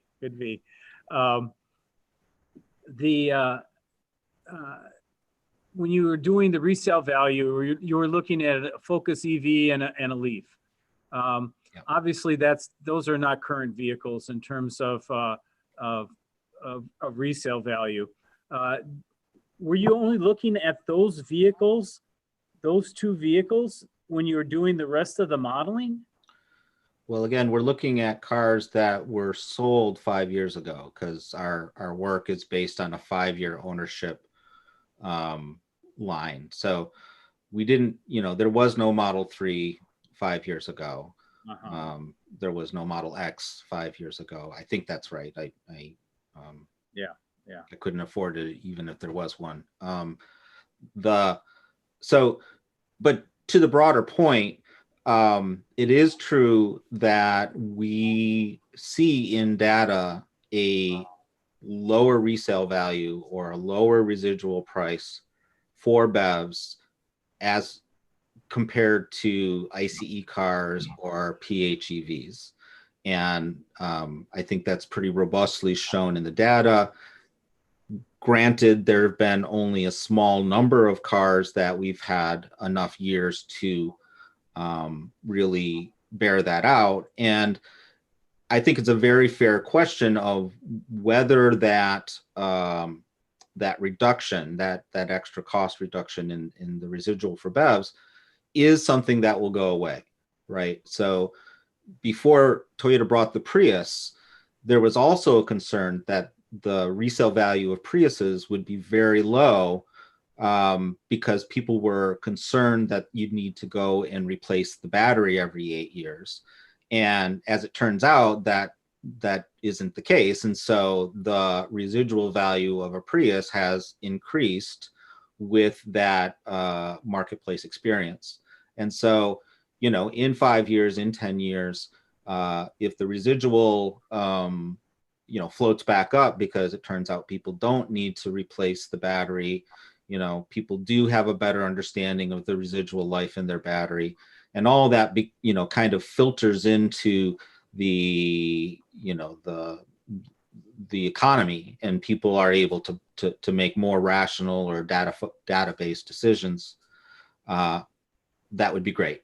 But on the flip side, it seems also very possible that secondhand BEVs will continue to see a discount in their residual value. Again, we're just at a point, we're using the data that we have today, and that's what the data says today. And of course, if the data changes going forward, we would incorporate that into a new updated version of this price model. Okay, thank you. I'd add that it's a little bit, sorry, I'm sorry. a little bit difficult to detangle battery expected life from like the iPhone phenomenon. So who wants to buy an iPhone 2 years after it was already come? Like a 2-year-old iPhone is not as valuable as a new one. Right. So for especially present day electric vehicle buyers, they want the latest and greatest, right? So that might also factor in for the aftermarket price or the second owner price. One question that came in is, it said, just to be clear, the second vehicle assumption is that the BEV is charging and the customer uses an ICE vehicle instead, right? Correct. Right. Correct. Right. That's So the idea would be like, you need to go pick up your mother at the airport, and it's a 70-mile one-way trip. So even if you think you can get there, you may not know, like, are you going to have to do any detours? Is your wife going to send you to Kroger to get some milk and bread? Or maybe Susie's piano lesson is running behind, and so you have to call an audible and go pick her up when that wasn't part of your plan. We do see evidence that people with uncertain driving tend to leave their BEV at home. And again, we're at the early stages of observing this behavior. A lot of those people are early adopters, so we won't know how that's going to shake out in 5 or 10 years as more consumers or a larger fraction of drivers adopt those vehicles. But yes, that's a very long way of saying to the questioner, yes, you got it right. You leave that car home or you swap cars with your partner, and you take the car that's doesn't appear to be range limited. Right. Right. Mike, do you have any? But just for that one day, and the next day, you go back to driving the BEV. Right. Mike, do you have anything any questions based on the presentation? Yeah, I think that what Ken is talking about right now in terms of needing the other vehicle in order to cover the inadequacy of the range. One thing that might change that in the future is the greater availability of ultra fast or even just fast charging, because the main difference there is that you don't have a gas station you can go to. When you're on your way to pick up your mother from the airport 70 miles away, you might go with an empty tank, and then you can fill up anytime you want. And that's the big difference that we're getting at here, is that it's not so much that there's a relatively short range on electric vehicles, but even if you have a long range, you're still faced with a very long wait to recharge it. So you wouldn't want to be stuck at a level 2 charging station somewhere for 2.5 hours while your mother is sitting there in the car. Like, when can we go? So that's really what it gets to. And so we have to understand that infrastructure, this is just another way of expressing the fact that the lack of widespread public infrastructure manifests itself in this way. Yeah, but on the flip side, even if we kind of wish away the large expense that would be trying to create not just level 2 chargers in a lot of places, but level 3 chargers in a lot of places, and notwithstanding the fact that we've fallen way short of just about all predicted amount of charging infrastructure since the beginning of the Obama presidency. The other thing you mentioned, Gil at UC Davis, and he made an off kind of just a throwaway line, which I found really interesting when I talked to him. And he says that based on his data, BEV owners will take one long BEV trip, meaning that they're gung-ho. They've mapped their path from there to, Washington, D.C., and they know where they're going to stop, and they're going to have lunch there. They know where they're going to eat, and they do it, and then they never do it again. That the reality is, when you already have 8 to 10 hours of driving, you don't want to add another one or another 2. And that, so even if you can bring it down to 15 or 20 minutes, that's still, quite a bit longer than a gas fill. And so whether people will put up with that or if that will change with, a mass adoption of high-speed chargers, we can hope so. But, I think we have to also pay attention to the way customers are behaving today. Yeah, do you have a reference for like a paper that combines all of this sort of information? If you do, I'd like to add it to my list because I think it's important to show the whole breadth of the predictions that are coming out there right now. The MIT study, Futures in Mobility, I believe it's called, is probably the most pessimistic of the studies that we see. And it has some scenarios where cost parity is either never achieved or it's maybe achieved by 2030 for TCO. And so it'd be good to add your paper to this because it does include some variables and some considerations that some of the other studies don't have. Yeah, well, our paper is downloadable today. Gil's, recently had his big EVMT study posted by CARB. But it's long and it's very dense, and I think there's going to be a lot of conference papers coming out of it here in the past year and the next year or two. So I would watch this space.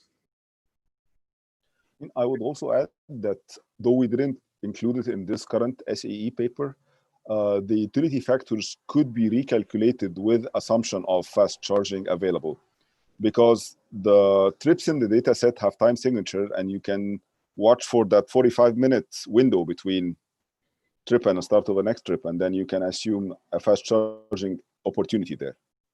I don't know if we've published publicly our utility factors recalculated with daytime charging. However, we can do that. And the open source spreadsheet allows a user to update those utility factors accordingly. So, yeah, that's very helpful to be able to look at the spreadsheet itself and see how things work. And I'm glad you guys were able to make that a public information. okay. Well, we've run out of time. Wanted to thank you guys for sticking around and presenting and give us your insight. We've got some people who want to meet with you as part of the Meet the Speaker program. If you could stick around for a half an hour, we'd appreciate it. You can stay right where you are right now, and then we'll just stop the live streaming service here. For everybody who's been with us, thank you for staying with us for the whole conference. We hope you found some interesting information. I know I have.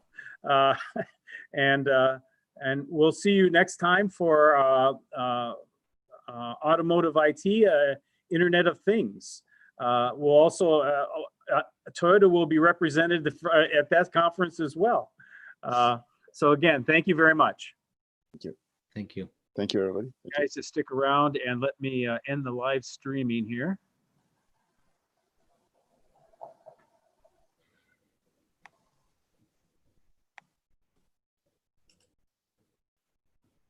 And let's come back here.